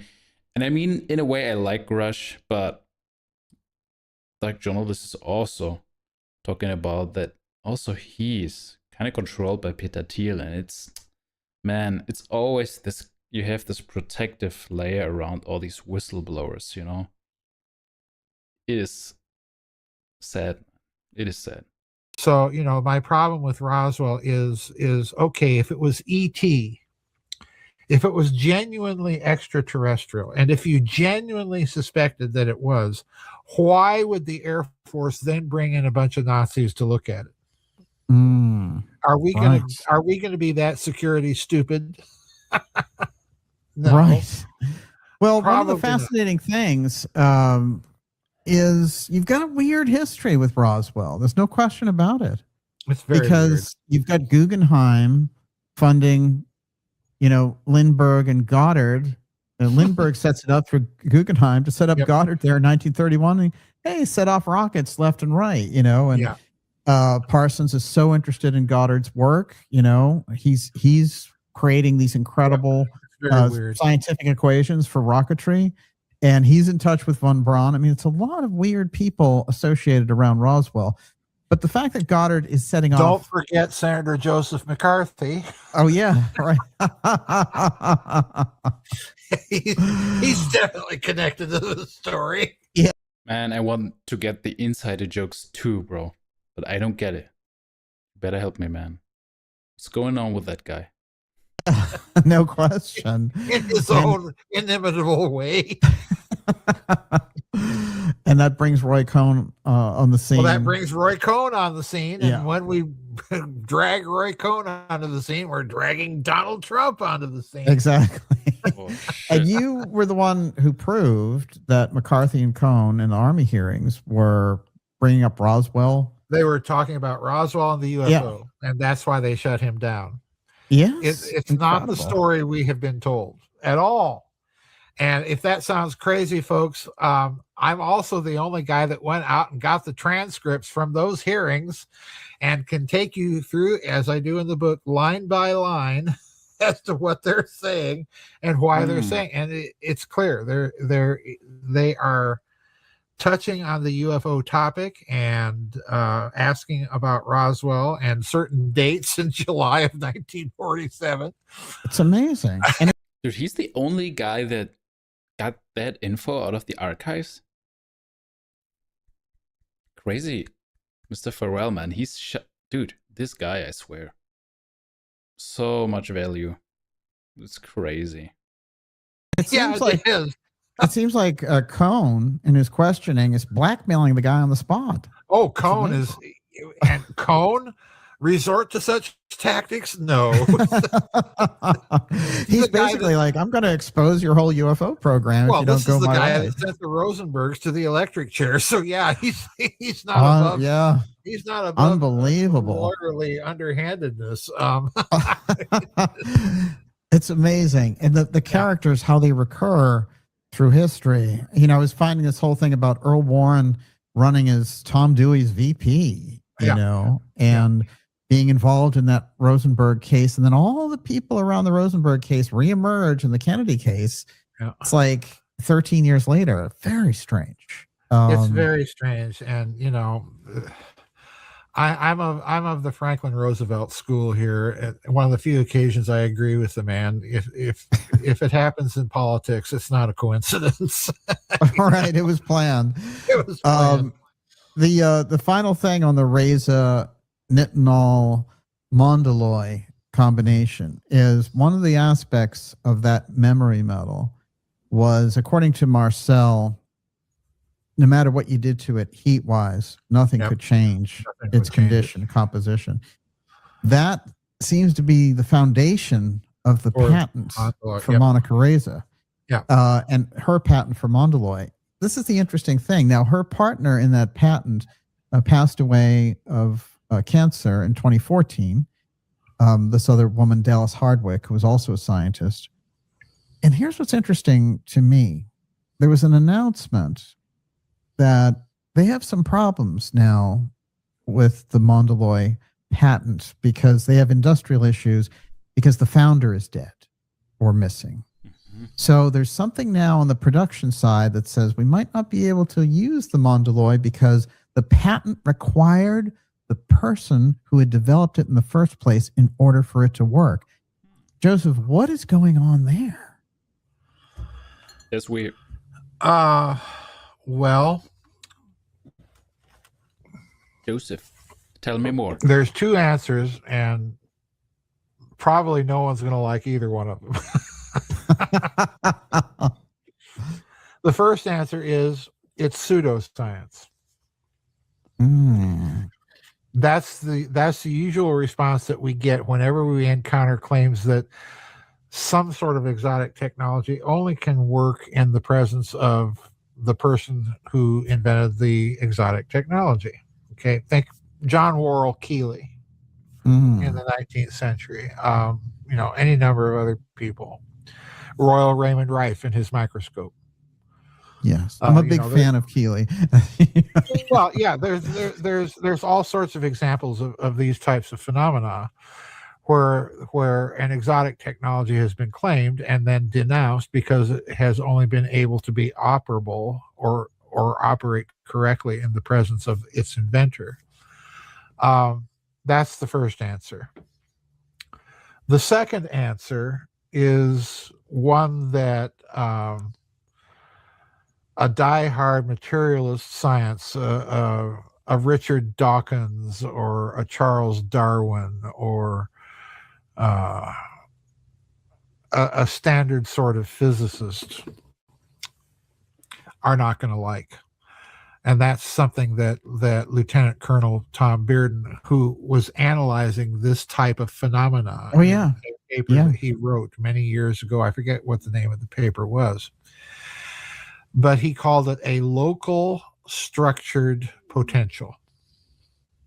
And what he means by that is, again, going back to my illustration earlier about structures of zero-summed vectors, different structures of zero-sum vectors. Each different structure is a local structured potential because it's local. Right. It's at a particular point. It has a particular internal structure that to external analysis doesn't appear to do anything. So you've got some sort of, I think, and what he argues in his little paper is you've got some sort of very minute bioelectric field that imprints itself on these types of devices for whatever reason that we're not really sure of, but somehow imprints itself, and therefore only functions efficiently when it's in the presence of and has that local structured potential activating. So who knows? Interesting. Yeah, it's a very weird theory, but in fact, I like it because it means that far from approaching things from a standpoint of 19th century materialistic Victorian science, we denounce all of this stuff as fraud and mountebank. Right. Well, it keeps happening over and over again, and it simply doesn't make sense to me that all of these cases are fraudulent and that 100% never happened. Something is going on, and it bears investigating. Wow. And that is as good a hypothesis as any, as a standpoint from which to start, perhaps, to elaborate experiments to test it. As far as I know, Daniel, no one has taken Bearden's paper as a point of departure to design any experiments like that, other than our good friends, the Russians. Oh, right. Yes. Wow. They did. The Russians, listen, during the 60s, 70s, and early 80s, the Russians during the Cold War were doing all sorts of biometric, bioelectric, psychotronic, signature, yes, research of all sorts of stuff, and a lot of it it's kind of like the Nazi on era. A lot of it was just horse pucky and nonsense, and a lot of it wasn't, and it's the stuff that wasn't that's really kind of eye catching. Wow. The Russians. Well, let me ask you this. Yeah. And that, that's a good tapestry to say, where does it fit in here or there? I'll tell you what occurred to me, and I want to know your input on this. Is it possible she's operating with McCaslin now? Remember, she's a top NASA engineer. Right. She's operating with McCaslin, who's a major general who's in charge of all the Roswell material after the fact. This is many decades after, but they're still working through that stuff. Sure. And figuring out its uses and developing, all kinds of different scientific innovations as a result. Mm-hmm. So they're there in that lab, and then somewhere in the midst of that research, she patents it. Mm-hmm. And I'm thinking, because they've left the UFO file between the government and between the defense contractors, did she step out and did she say, well, I developed it in this program, but they can't patent it because of the nature of the program. Neither can the government. I can patent it, and I'm going to. And they use the patent, and they demonstrate that the patent works. Now, here's the weird thing. It gets in use. It's actually in use and plugged in at that point. Now, her relationship to the UFO file through the Wright-Patterson lab and all the rest of it, that's her background. So she goes on this hiking trip. She gets disappeared. Later, 6 months later, McCaslin's disappeared. But when she's gone, and now they put out statements saying, well, the future of Mondaloy, because we have a production problem, because the founder no longer exists, we're not able to do this. Do you think that it's her expertise on the UFO file that they didn't want that part released anyway? And so therefore they don't have somebody else who has access to the UFO file. So on the company side, and by the way, that patent has moved 22 different times into different hands. Oh, that's different aspects have picked it up. That's the group that has it now says, we're not sure we're going to be able to do it because Monica's gone. So do you think it's because she had access to the UFO file and they don't? It could be. It could be, it could be that there's something in the process of making or confecting the alloy that she deliberately left out. That could be too. A bit of a dead man insurance switch, so to speak. In reverse. Right. Yes. It could be my local structured potential, or not my local structured potential idea, but Tom Bearden's local structured potential idea. It could be any number of those things. I wouldn't be surprised that someone in her position would take out a patent and not disclose the full art, disclose enough of it to ensure that whatever she was holding back could be verifiably part of the original patent. So in other words, it's the key. It's like the key component in a jigsaw puzzle. That piece that reveals the meaning of the whole rest of the puzzle that's been assembled, but that one piece is missing. It could be something like that. And it's the right piece from the right puzzle maker because it's the only piece that fits. Yes. It's that sort of thing. Possibly.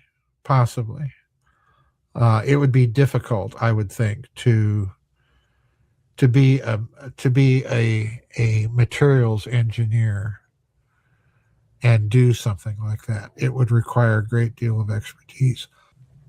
That was the part when it said we no longer can produce it. I said, the whole point of the exercise of removing her was to take it out of circulation.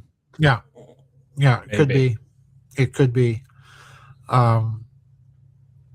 If that's the case, then it implies that perhaps she is the key to unlocking the rest of the pattern of the missing scientists. That they might have been taken out of the picture by whatever means to prevent a technology from coming into actualization or popular dissemination.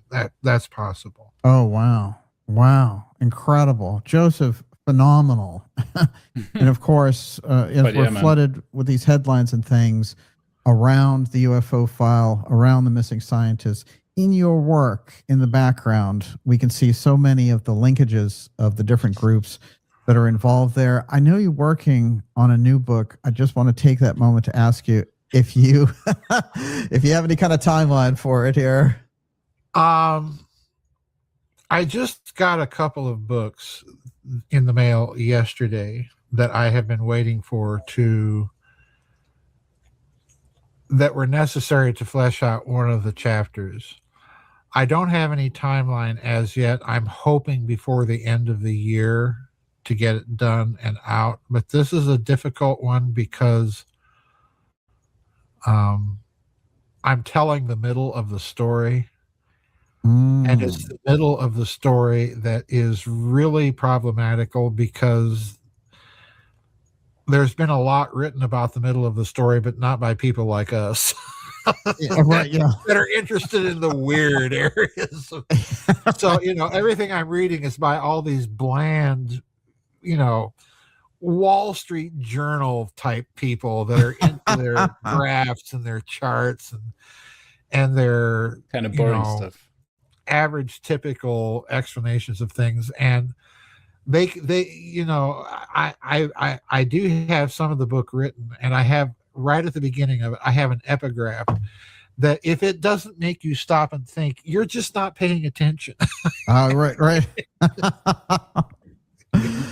Sorry guys at the WSJ, you missed this one.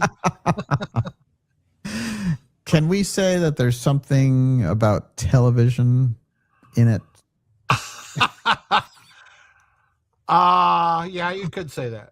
I think you could say that. Yeah, you could easily say that. I'm excited for this one. I can't wait.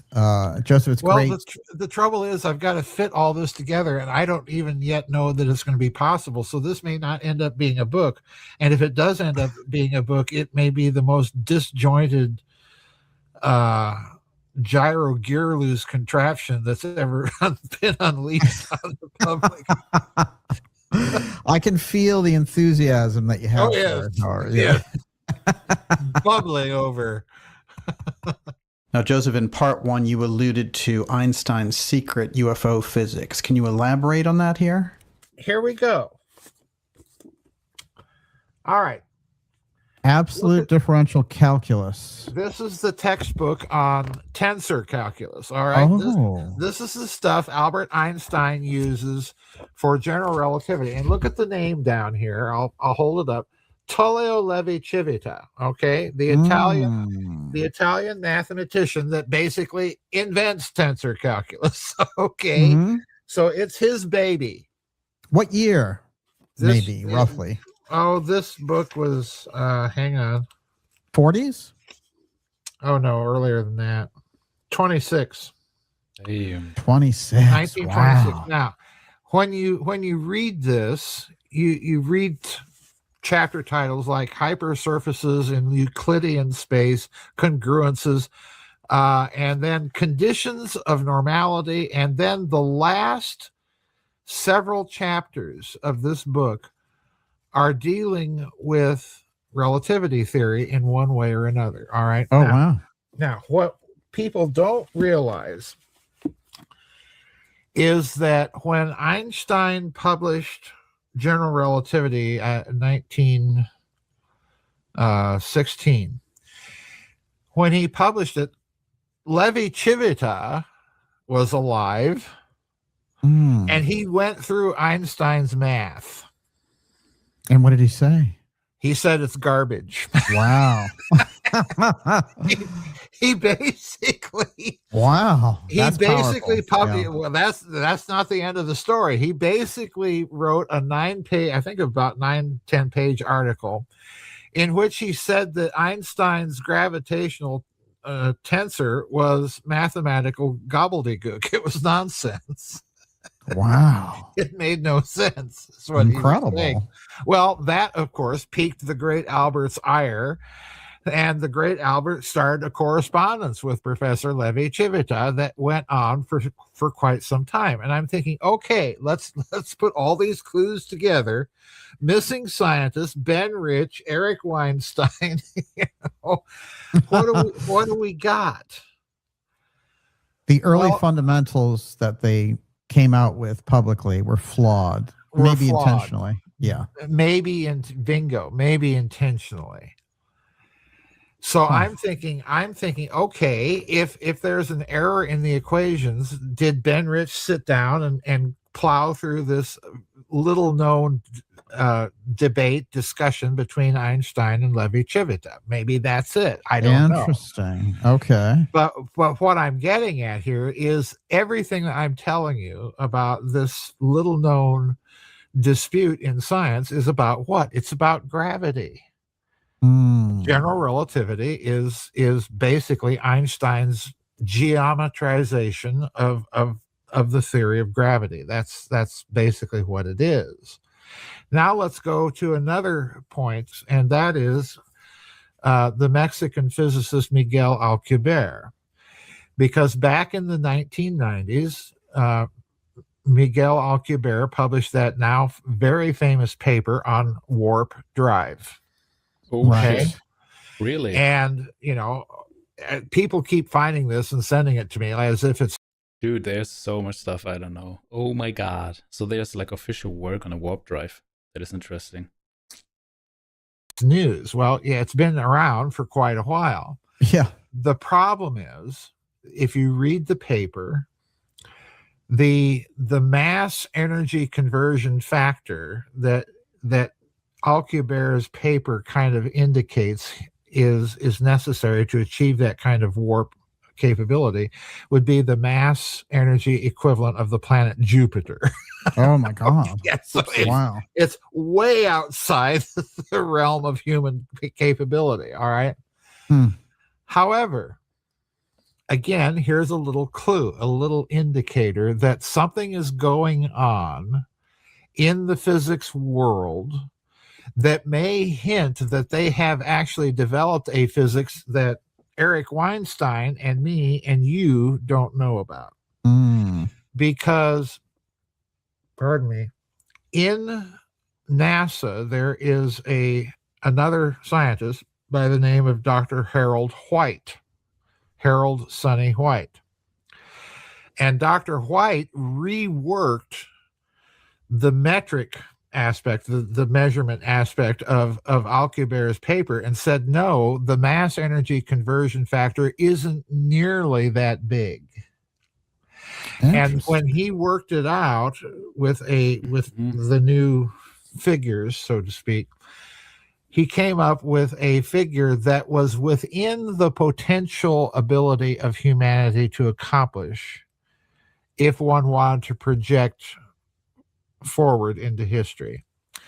So after Harold Sonny White published this finding, DARPA, the Diabolically Apocalyptic Research Projects Agency, as we like to call it on my website, thanks to one of the suggestions. That's really very good. Yeah. Well, one of my website members came up with a fellow by the name of Liquid 911 was his handle in the chat room. So I said, I'm taking that, by the way. And he said, it's yours. If Bezos' grandfather was involved in, founding them and making them great, then something is amiss. Yeah, with them right bingo. off the bat. Yeah, bingo. So anyway, the metric was small enough that DARPA, after Harold White came out with that finding, DARPA said, we established a goal, a kind of John F. Kennedy, we want to land somebody on the moon and return them safely to Earth before this decade is out. Okay. Well, DARPA came out with its own kind of Kennedy-esque goal that people keep forgetting. We want, and this was about 10 to 15 years ago, we want the United States to be warp capable in a century. Oh, yes. Yeah. Okay. Let's go. Again, what that says is there is something fundamentally in error in the standard physics that we are being taught in school. Yeah, of course, bro. There's a problem. There is a flaw. And the flaw lies, in my opinion, probably in the way that relativity has been appropriated by the physics, theoretical physics community. That's just my guess. Now, you have to understand something. Most of the theoretical physics papers between the wars were often published in journals like Mathematischen Annalen in Germany. So, in other words, if you... Again, man, I mean, on this stream, I've been talking already quite some time now today, like how everything always leads to Germany, bro. Dude. One sec. How everything comes back to Germany, and it's crazy. Just see, always things are leading to Germany. What's going on with the country, bro? Maybe there's something onto this theory, you know, of the Nordics being the Aryans coming from another solar star system and stuff like that. You know, it's like the real Aryan race came from the north in UFOs, and then we're going down south and stuff like that. It's like, because sometimes it's weird how everything leads to Germany, and Hitler being obsessed with this Aryan things and the ice topic. It's crazy. If you go to those German interwar journals, you're going to find papers by E.T. Whittaker, a marvelous paper that he wrote called On the Partial Differential Equations of Mathematical Physics, a real snooze fest if you if you employ just the title. But I guarantee you can read that whole paper, and then you get the right hook right at the end of that paper. And you don't need to be a mathematician to understand the significance of the final paragraph in that paper, because what he's saying is gravity can be subject to a kind of harmonic analysis. Okay. Oh, that's an O. Yeah. But anyway, you get all way ahead of his time. I gotta be honest, I don't really get 100% what that means. I gotta rewind it.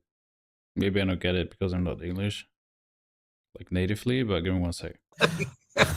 But anyway, subject to a kind of, because what he's saying is gravity can be subject to a kind of harmonic analysis.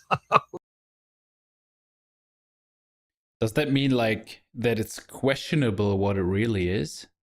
Is that what I mean with that? Like that it's still not 100% certain what it really is? Because if not, then I'm not really sure what it directly means, what it translates to. Okay. Oh, that's an O. Yeah. But anyway, you get all way ahead of his time. Oh yeah. Oh yeah. You get all of these very interesting papers being published in the interwar period, including several papers by Albert Einstein on various approaches to unified field theories. I talk about these in some of my books. One of them being distant parallelism, another one being torsion-based unified field theories. You've got Kaluza-Klein, and on we go. Well, the interesting thing about many of these theories is precisely the fact that they do have some sort of connection to torsion in some form or fashion. And then on top of it all, we've got Walter Gerlach, the Nazi physicist that's actually in charge of not only their atom bomb project, was it? but he's also kind of the guy that's ultimately sitting on top of the Bell Project. Why? Let's go. Well, Walter Gerlach is not a nuclear physicist in the standard sense at all. His real interest... I gotta tell you one quick story. It was funny. I mean, it's nothing crazy, but I've been woofing. Do you know woofing, guys? So woofing is basically working for, how do you call it in English? You basically get a place to sleep and you get some food. Working on the farm, right? So I was working on this vegetable farm basically in Sweden, woofing for a couple of weeks just to have the experience, you know, being on the countryside, having kind of a contrast to city life, which I'm used to. And there was a Russian guy, and he was super nice, very old school in the way he was, you know, let's say, he was acting with his wife, you could say, which was kind of harsh for the wife. Game of Thrones type stuff. And he was telling me, yeah, there's this Russian book, like a Domostroy, and it's written you have to do this with your wife if she's doing this and that. And it's like, dude, bro. I mean, and then what he was saying, basically, when I asked him what he's doing, he's like, I'm a nuclear physicist. And I'm like, dude, the fact you're sitting here is crazy. You better be careful that you know. Fucking hell, man. So yeah, it was crazy to just, that I met a nuclear physicist, oh my god, out of Russia. That's funny. Great guy. Not in touch with him anymore. Would be a contact that would be very valuable, actually. Sad story that I don't have it anymore. But yeah, man. So just wanted to let you know. Prior to the war and during the war is gravity and rotating systems. Okay, this is why he's involved, you know, with the Stern-Gerlach experiment, trying to figure out the spin moment of particles before the war. So, in other words, this is his whole thing. The other thing that Gerlach is doing, by the way, is he's in correspondence with the Austrian physicist Lenze and Thirring, Thirring, and the three of them are trying to figure out, well, what would happen if we put a satellite up in space in orbit around the Earth? Okay, this is fun for these guys to sit around and do this sort of stuff. Would you say maybe 1930s? Oh yeah, this is 20s and 30s. They're doing this. Well, you know, there's no satellites up there yet. Yeah. Okay. And what they conclude is, and this I find very interesting, they conclude that, well, satellites will be subject to frame, what relativistic theory would call frame dragging. Okay. In other words, the satellite would begin to drag in the rotating system of the Earth and fall behind where theoretically it should be. So in other words, there's a drag effect in any rotating system. Now, what that means is you have to constantly be figuring where the satellite actually is according to this effect. In other words, frame dragging is the relativistic way of saying ether drag. Oh. You follow me here? So we're back to that whole Michelson-Morley 19th century bingo. That got completely taken out right of the regular educational run, but it was huge, let's say, before the turn of the century. Well, what happens is Michelson and more, and this is part of the story I've mentioned in these interviews with. Fuck, man. Now they talk about ether, and I kind of roughly know what it is, but seems like not too much, because now that they talk about ether in this way, I don't know what they really mean. I can just think of that it might be some kind of density, some kind of energy that is around that might have an influence on the way it behaves when spinning, you know, that kind of starts dragging a bit behind. So it actually slows it down in a way. Man, there's so much to learn, guys. Oh my God. You and many other places before. Michelson and Morley construct an interferometer in which they're going to split a beam of light and then re-interfere the beams on, you know, And what they're trying to do is detect the ether wind as it's blowing past the Earth. Okay. And their reasoning is, as it's blowing past the Earth, it's going to be like the locomotive horn that's blowing its whistle as it approaches you and then recedes. As it approaches you, the waves compact. As it recedes, the waves stretch and the tone falls. Well, a similar thing, they reason, should be happening to the beam of light. As it's approaching you, the light should be higher frequency, in other words, towards the blue end of the spectrum.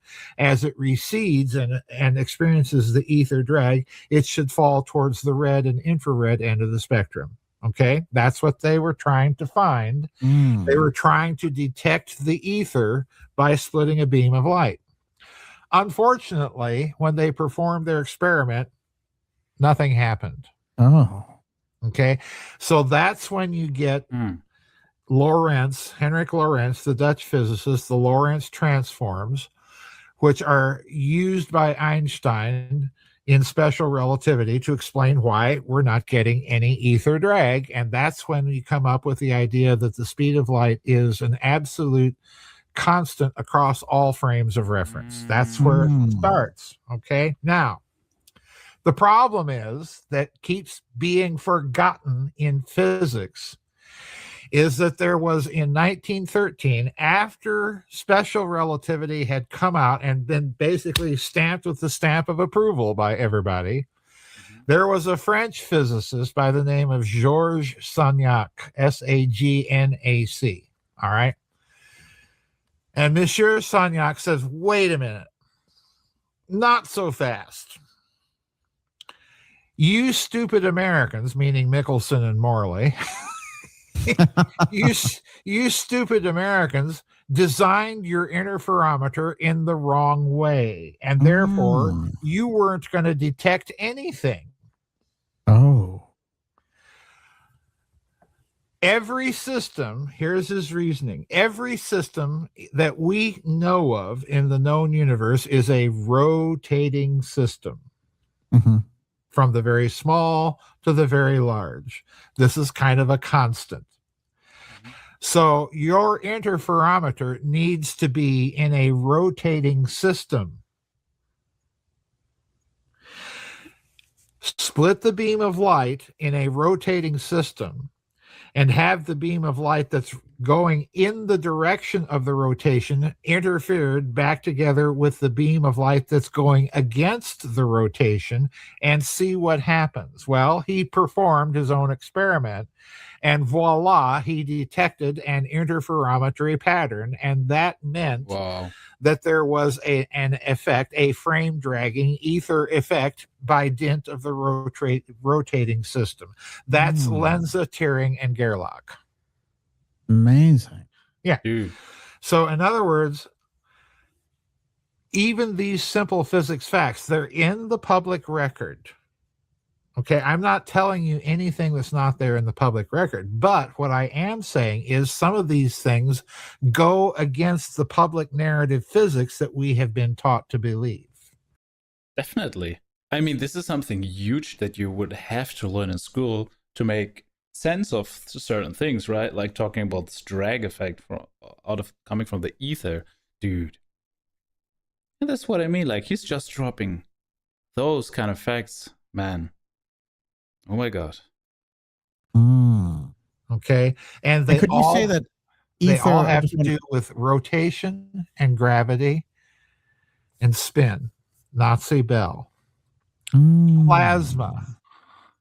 Yeah, bro. Rotating plasma and so on and so forth. All of this is connected conceptually. Anyway, I didn't mean rotating plasma, right. And that's how they got the Bell. That's how they got the Bell design. Yeah. It's interesting also because ether occupies this interesting place, sort of, would you say, between alchemy and 20th century science, because it's right there leveling off between the two. And it's almost like a mystery school knowledge coming to the fore, and then it gets zapped off. It gets shuffled off the stage. Yes. It reminds me of hypnosis when it was originally coming out in Charcot and, drawing from Mesmer and all this incredible rich thing about the subconscious. Right. And then it becomes limited down to this psychological tool to re-experience a trauma or whatever, and completely eliminates all the uses for it. Yeah. But the ether comes in there as well, because you can see all those groups at the time, like Theosophy, Anthroposophy, and all those mystery groups. They were very excited about ether, and this is going to revolutionize the way that humanity thinks about the universe and all the rest. The whole 19th century, all the way up to and here's the key point here, and including the British physicist E.T. Whittaker, a crucial name in all of this, because let me illustrate your point with this anecdote, and I think you'll latch on to it right away. What I'm saying. E.T. Whittaker published a textbook, a history of the ether. That's what the book was called, A History of the Ether, by a world-renowned mathematical physicist. Whether you agreed with him or not, everybody knows who he is, okay? He published his history of the ether. And the original version that he published was different than the version he was made to release later. Oh, yeah. The post-relativistic, scrubbed up and cleaned up version of his history of the ether. Please note what I just said. Because he himself was one of these people who had some fundamental difficulties with the anointing of general relativity and Albert Einstein as the physicist for all time. Okay. Right. Yeah. And let's remember that when Arthur Eddington did that anointing of Albert Einstein, Eddington had to fudge the numbers of that eclipse that supposedly proved general relativity. Because the numbers that general relativity predicted and the numbers that they were getting out of the eclipse were two different things. Interesting. So in other words, we're going to prove the concept even though the numbers that were predicted are wrong. Right. Wow. Oh, that's science, folks. Follow the science. But you feel that there's a group who continue to operate with the actual physics. Yes, I do. While on the surface there was all of these scientific bantering and all the rest of it, but there's a group inside there, they're using the main thing and they're running down the football field with it. Yeah, let's go back to Eric Weinstein. He's attempting to find a higher order mathematics. We literally do not have in the public realm the mathematics capable of dealing with these UFO related things, sudden inertial turns of direction at tremendous speed and so on and so forth. Right. Which would seem to indicate that you've got some way of damping inertia. What is it? And does it come out of some particle of inertia from quantum mechanics? So there's your link to quantum mechanics. On and on it goes. So you've got this quest for a higher mathematics. Well, let's look at the history for a minute.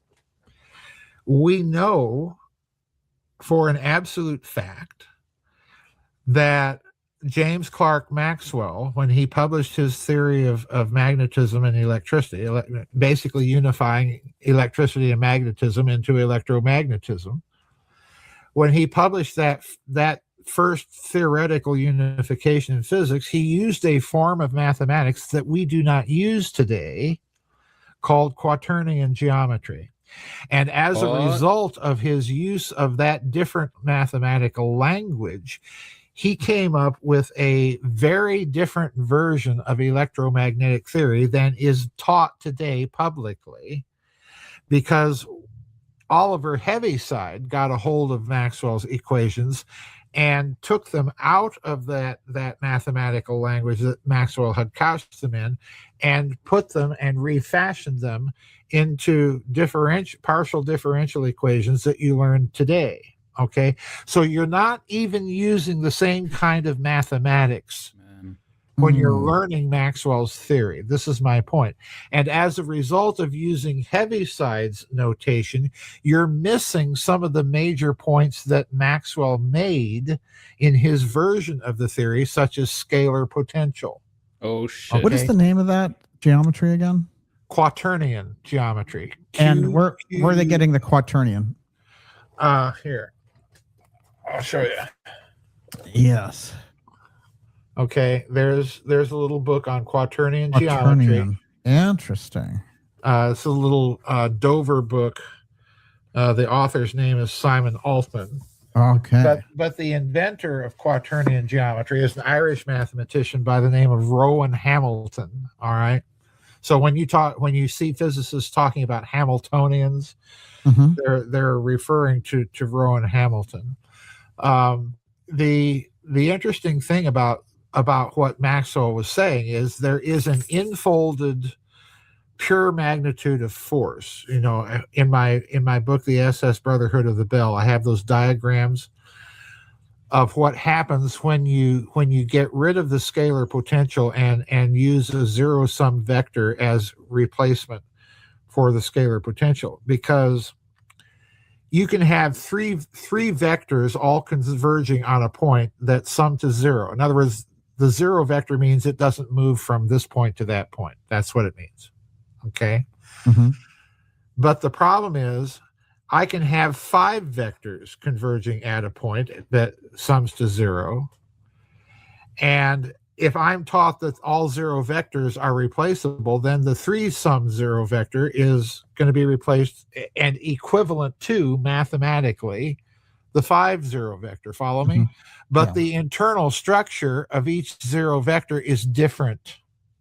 And this is what Maxwell meant by scalar potential. The enfolded structure, the enfolded potential, has its own internal structure, and it is not simply mathematically equivalent to a different structure that sums to zero.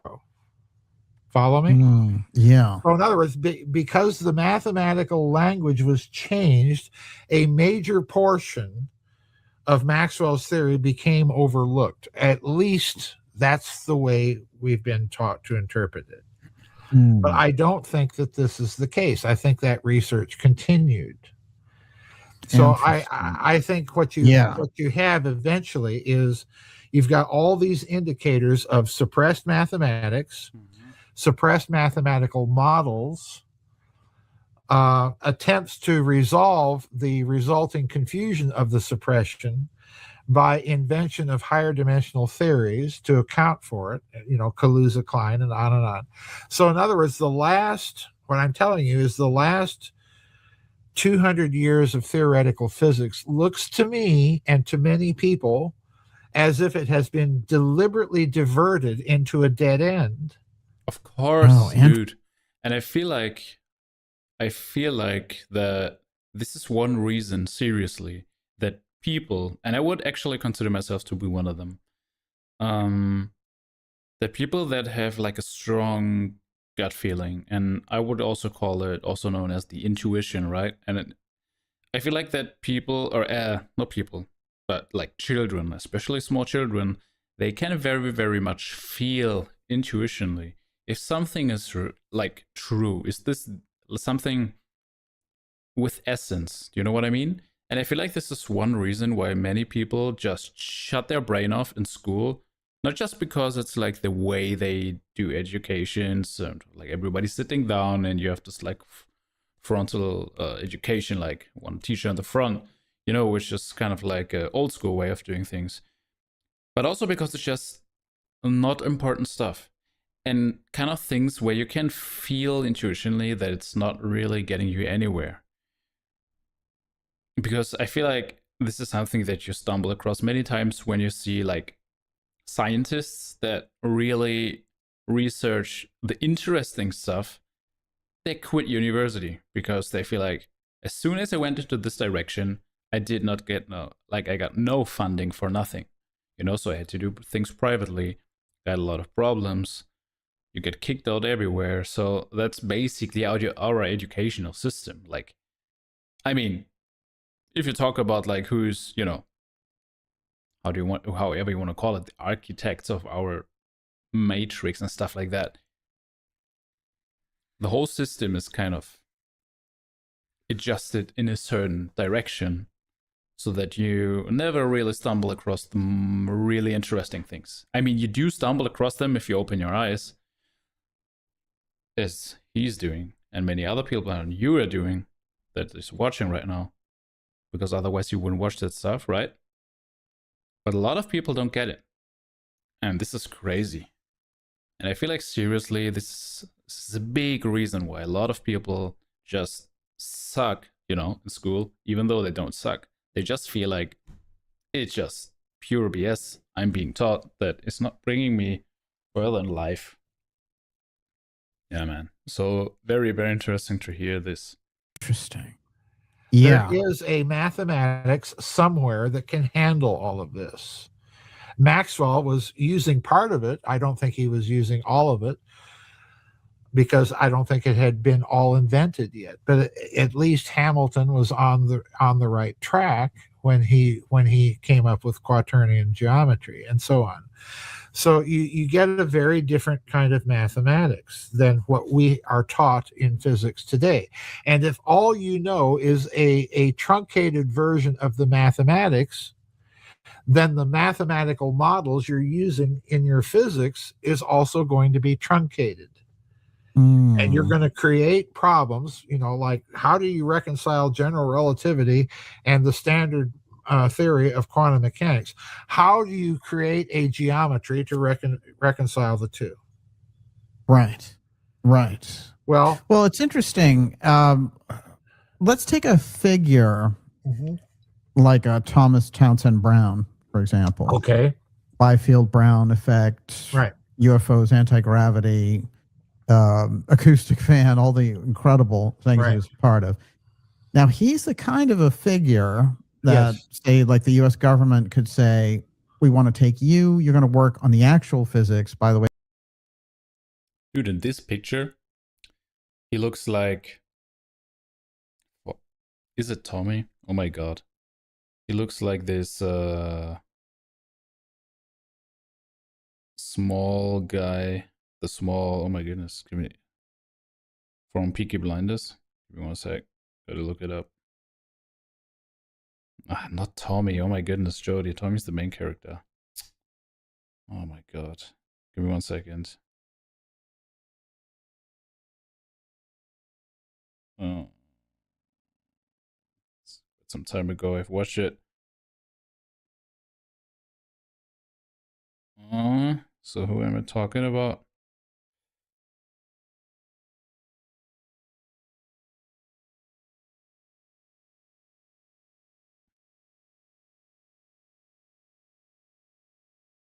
Michael, thank you.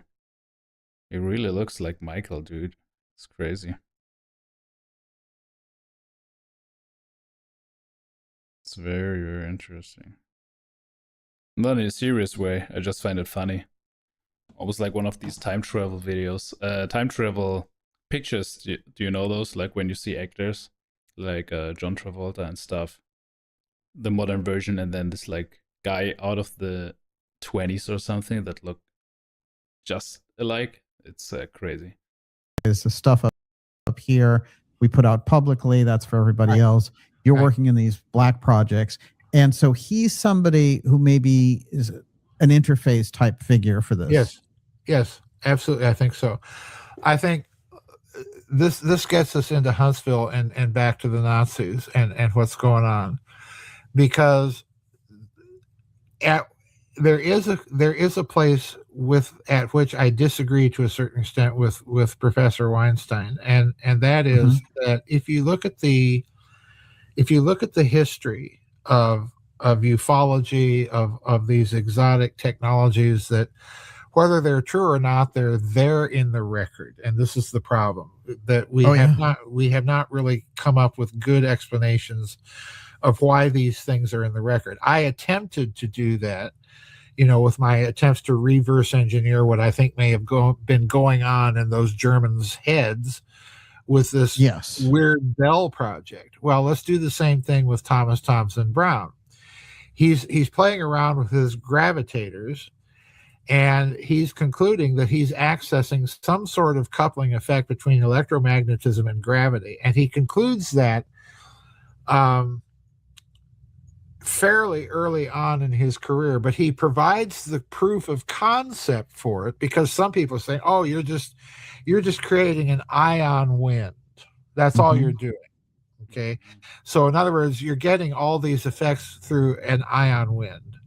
Well, here's the bad news for the ion wind people.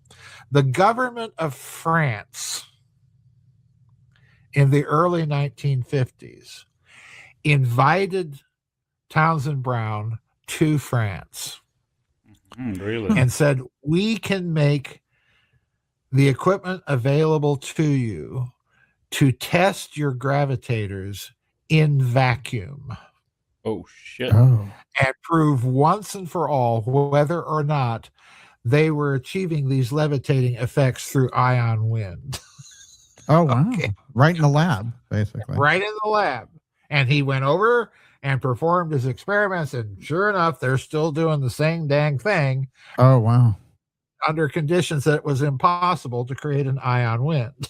Okay. Wow. That's interesting. Poof. And then at that point, what people forget is the U.S. Navy all of a sudden is very interested in him again. Yes. Calls him back to this country. Oops. And by the way, on the way back, I think it's probably as a result of his experiments in France, Townsend Brown comes up with his idea of Project Winter Haven. I don't know if you've ever read his document. Yes. Oh, yeah. That's quite a read. Incredible. It is an incredible read because one of the things he's arguing is we can use this technology to detect atomic explosions. Wow. Yeah. In space. Yes. Okay. Wow. Well, who's setting off atomic explosions in space? In space. A little looking into the future there, or the past. Or the past, yes, exactly. So yeah, Townsend Brown is one of these characters that you really, you see him flitting across the sky, and he's like a meteor that burns out. You don't know what to make of him. Yeah. Well, add to that Tesla. Yeah, you've got Tesla's own, and what people don't understand about Tesla is that Tesla had he's an interface character too. Oh, he's definitely an interface character. Why? Yeah. Because on the one hand, he's looking forward to the whole world of quantum mechanics in the late 19th century, because he thinks of particles as, here it comes, little tiny vortices in the ether. In other words, they're what? They're systems of rotation. Yeah. In the ether. That's all they are. So in other words, for Tesla, particles are what? They're little packets of mathematical information, kind of like quantum mechanics. Oopsie. Wow. Yeah, that is something. Yeah. So by the time you get up to the Germans, in the Nazi era, you've got all of this fertile, fermented ground that's just waiting to be plowed over and planted. And along comes Hans Kammler. Go to it, boys. go plow and plant.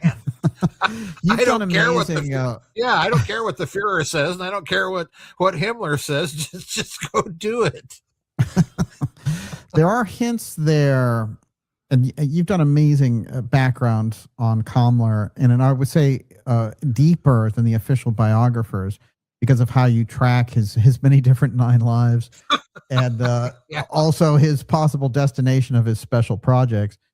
What's interesting to me when I take a look at that is that's where Mr. Farrell's the real goat, man, in researching. I feel like, dude, like he could be hired by some of the counterintelligence agencies.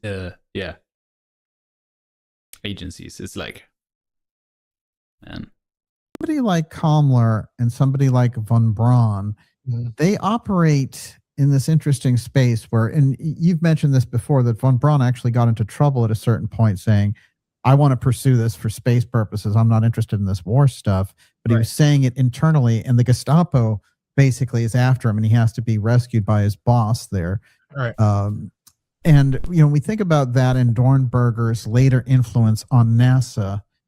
I want to kind of track these individuals because I'm seeing that they're stepping outside of even their leadership model. It seems like von Braun against the Fuhrer, and Kammler obviously clearly doing something on his own.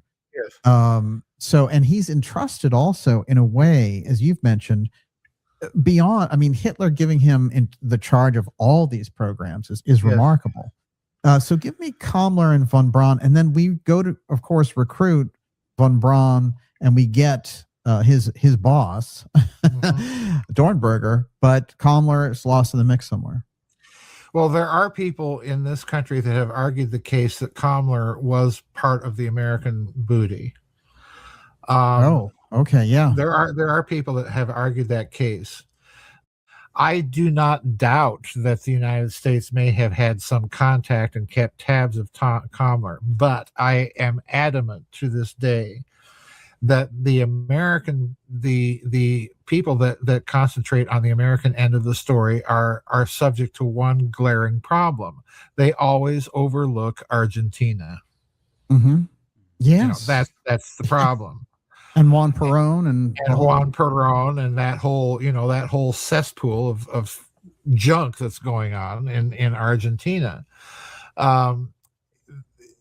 The other problem that they overlook is that last Junkers 390, that monstrously large 6-engine long-haul heavy freight aircraft that the Germans had, that Kammler had charge of at the end of the war. Oh, wow. Well, yeah, he was in charge of those things. Would you call it? It was kind of the ultimate transport plane for the period. Back then it was, it looks like kind of a B-36 bomber, with 6 engines and this enormous wingspan. You can't miss this puppy, folks. Right. But adding to this, because I just found it interesting, I was remembering now that Peter Thiel, for whatever reason, did move to Argentina recently, right? I think he was saying kind of like that he got like problems with how Trump is doing things and, not playing into his cards for some reason. But it's funny to see, them talking about all those things, about like these physicist things and science that is kind of hidden, and having Peter Thiel, which we all know is connected to also like these like alien god narrative, antichrist, whatever, things he's talking about, and like being the goat of transhumanism. I wonder why he moved to Argentina. There's actually quite some people that have not like weird, but like that are moving to Argentina, or at least have like some kind of place to live in Argentina. So there's like I've seen a video where you can see a connection from certain Silicon Valley players that have their like a second base in Argentina. So maybe there's something going on. Well, most definitely there's something going on, as we can tell. But yeah, just found that very interesting too. This thing was capable, definitely, of flying heavy lift flight from Europe to South America. I mean, it was just a long haul aircraft for heavy cargo. Mm-hmm. The story is that Kammler used that to evacuate the Belle and much of the papers that went with it to not Antarctica, pardon me, to Argentina. And there's a slip there, right? There was a slip there. Yeah, no, don't go there, folks. I'm not going there. But the interesting thing is, the part of the story that people forget is that there are witnesses in Argentina that saw this thing land. And then, of course, this is a ginormous aircraft. So the Argentines literally stripped it. They broke it down and took it apart in order to hide it. Oh, wow. The craft landed, offloaded all of its cargo and whatever personnel it had aboard. And then the Argentines took it apart, disappeared it, basically. Yeah. So, and just jump in jump in with this. Go right back to this description, but jump in and tell me, does the bell, in your opinion, have something in common with what we traditionally know as the unidentified flying object? Absolutely, absolutely it does, because the bell is, the person that broke the bell story is not me. It's Igor Witkowski. Yes. And he broke it in Poland, published in Polish, Oprawda Il Wunderwaffe, or something like that. The truth about the Wunderwaffe. There is an English version available, and it is the book to read on wartime German research, period, bar none. Mr. Witkowski broke the bell story, and he did so in such a way that there are numerous little details in the story. Its size, its dimensions, the material it's made out of, the fact that it uses 2 counter-rotating drums, the fact that it made a sound that the Germans nicknamed it Der Bienenstock, the beehive. In other words, it buzzed. And that high crackling buzzing sound is very similar to the sound that you hear on tapes of Tesla coils being fired. Oh, wow, It's a high voltage switch that's being opened and closed and creating those pulses of direct current, high voltage electricity. So in other words, I'm taking details like that and trying to reverse engineer what's the physics of this thing doing. Right. Okay. All the details are provided by Witkowski, not me. What I'm doing is I'm trying to provide the physics details of what all of these things might be and why. It's interpretation. Interpretation. Why are they there, and what were the Germans thinking? Well, the bell, one of the things that connects it to the UFO is that, according to Witkowski, the people in the Gross-Rosen concentration camp, which was the camp that provided the labor for this research facility, at night would report seeing little things that looked like barrels emerging above the tree line and hovering there, and it would glow a pale blue glow. So in other words, it's the shape that circumstantially identifies it with the bell. It's the fact that it's levitating and glowing, because there are other little details about the bell when it's being tested below ground that indicate that it could give off a glow very, very, and that it would create some sort of levitational effect. Because the other thing that is part of these many details is the Germans built a power plant, an electrical power plant at this facility in the middle of nowhere. Okay. Yeah. And also the description there of what those prisoners were seeing, classic UFO. How many stories do we have of these orbs that just go up and sit, and glow different colors? Yeah. Here's the key point, though, to remember. It apparently levitated, but that's all it did. It did not zip around and dart around the sky. It created there was some sort of lift effect that was created, but that's all we know. The other thing we know is that when it was first tested, 60 of the scientists involved died. Oh, right. Okay. So there was something deadly about this thing.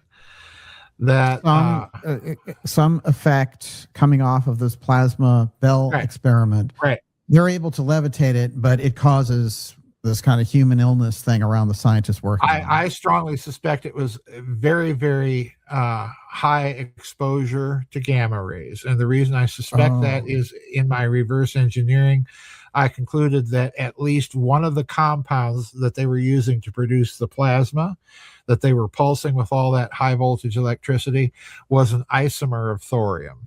Okay. And if you know anything about isomers, they spit out gobs of gamma rays when they are destabilized.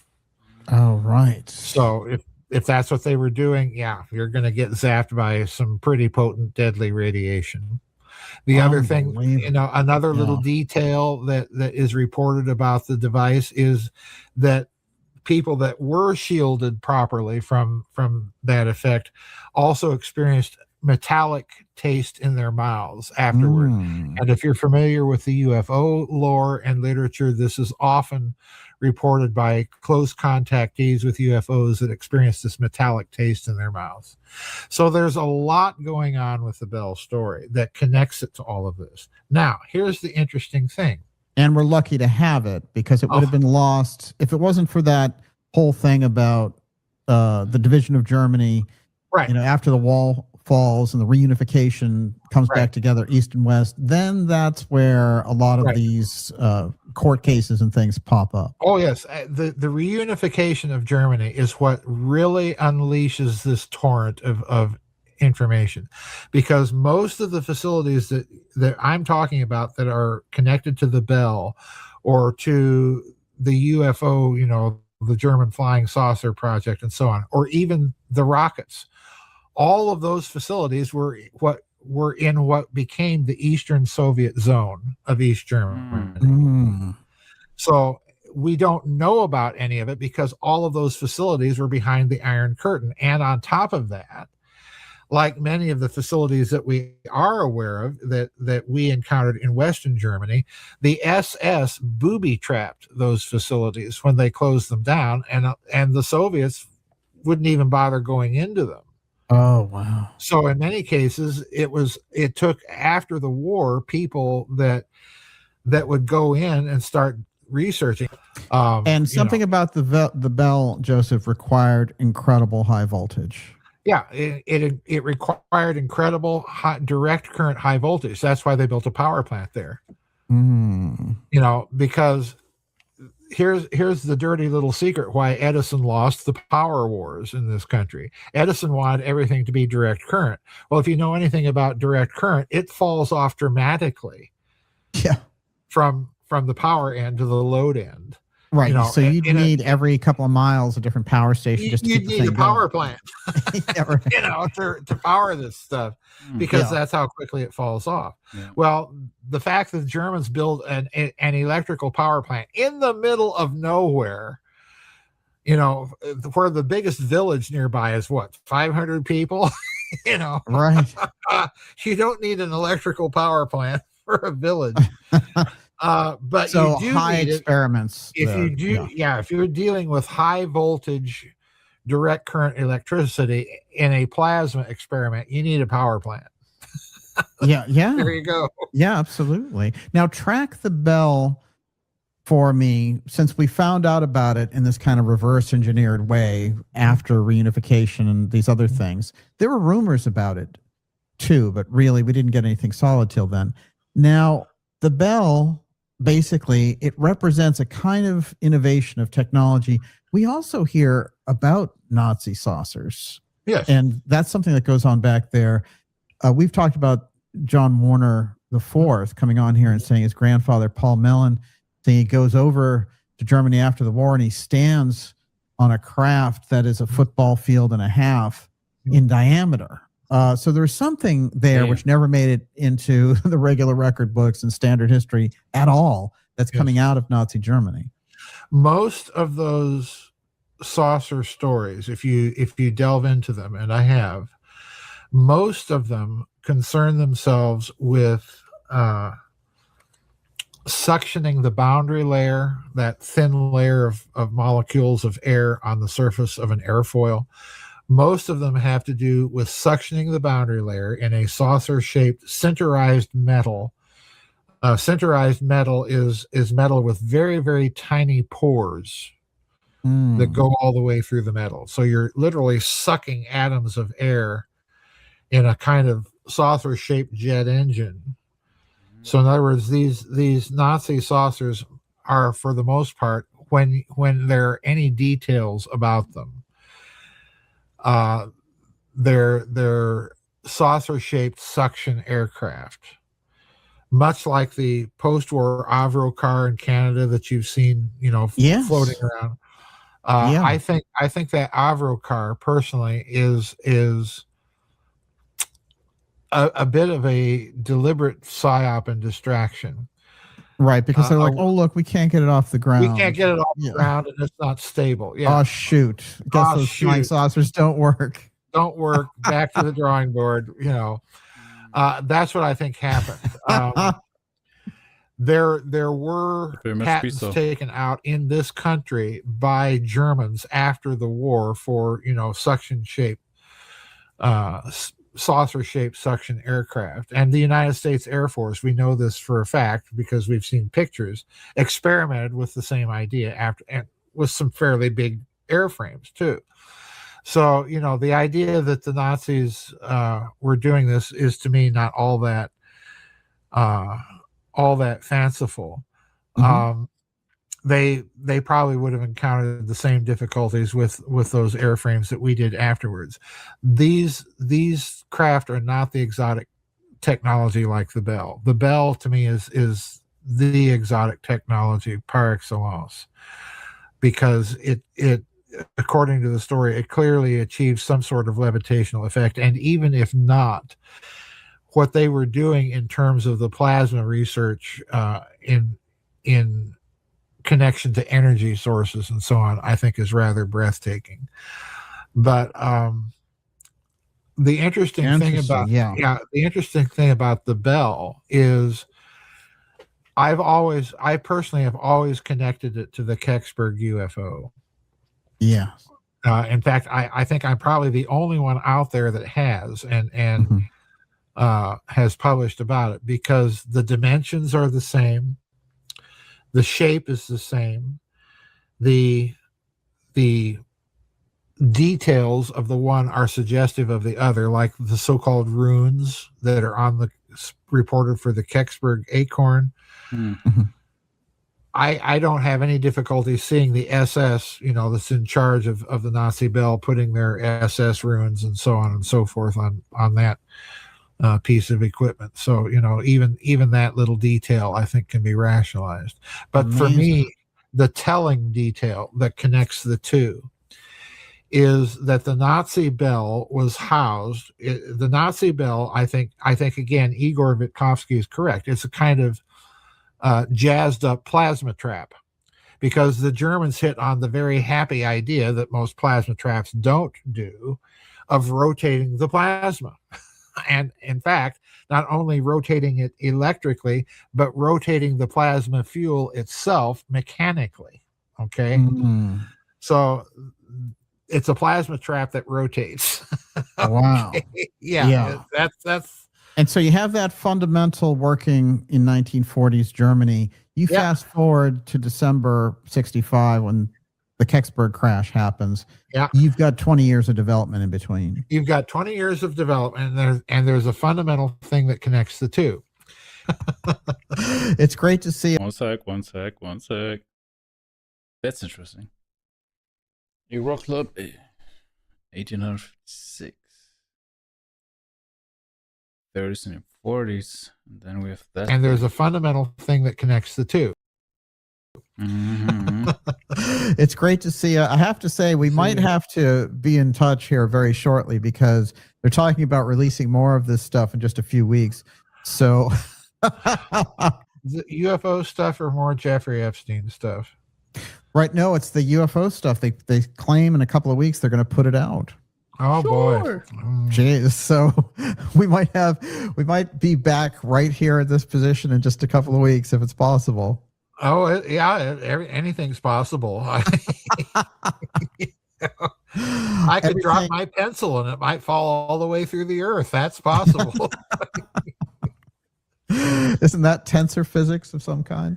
Well, actually, that was one of the answers that some scientist at the Large Hadron Collider gave to somebody. Oh, that's right. That's right.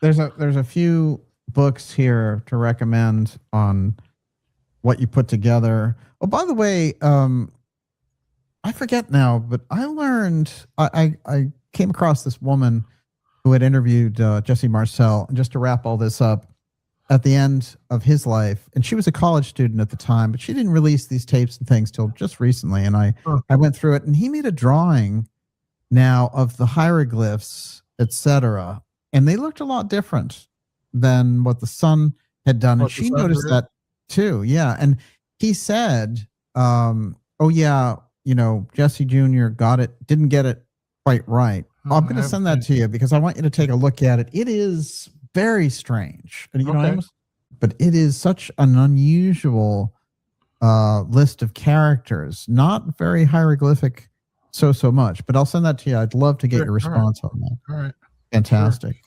Sure. It's great to see you, sir, and we'll be in touch. Everyone can go to GizaDeathStar.com for the books, for the background, for the presentations, the blogs. It's all there if anyone wants to get there. Is there anything else you want to add on that? No, other than join us in a vid chat too. Absolutely. Joseph, it's great to see you. Good to see you, sir. Thanks for. Oh my God, guys. It was incredible, man. As I said, I never get, it's never too much. Dark journalist and Joseph Farrell, man. Great guys, great guys. Oh, it was a long one, though. Appreciate you all for spending your precious time with me, guys, I swear.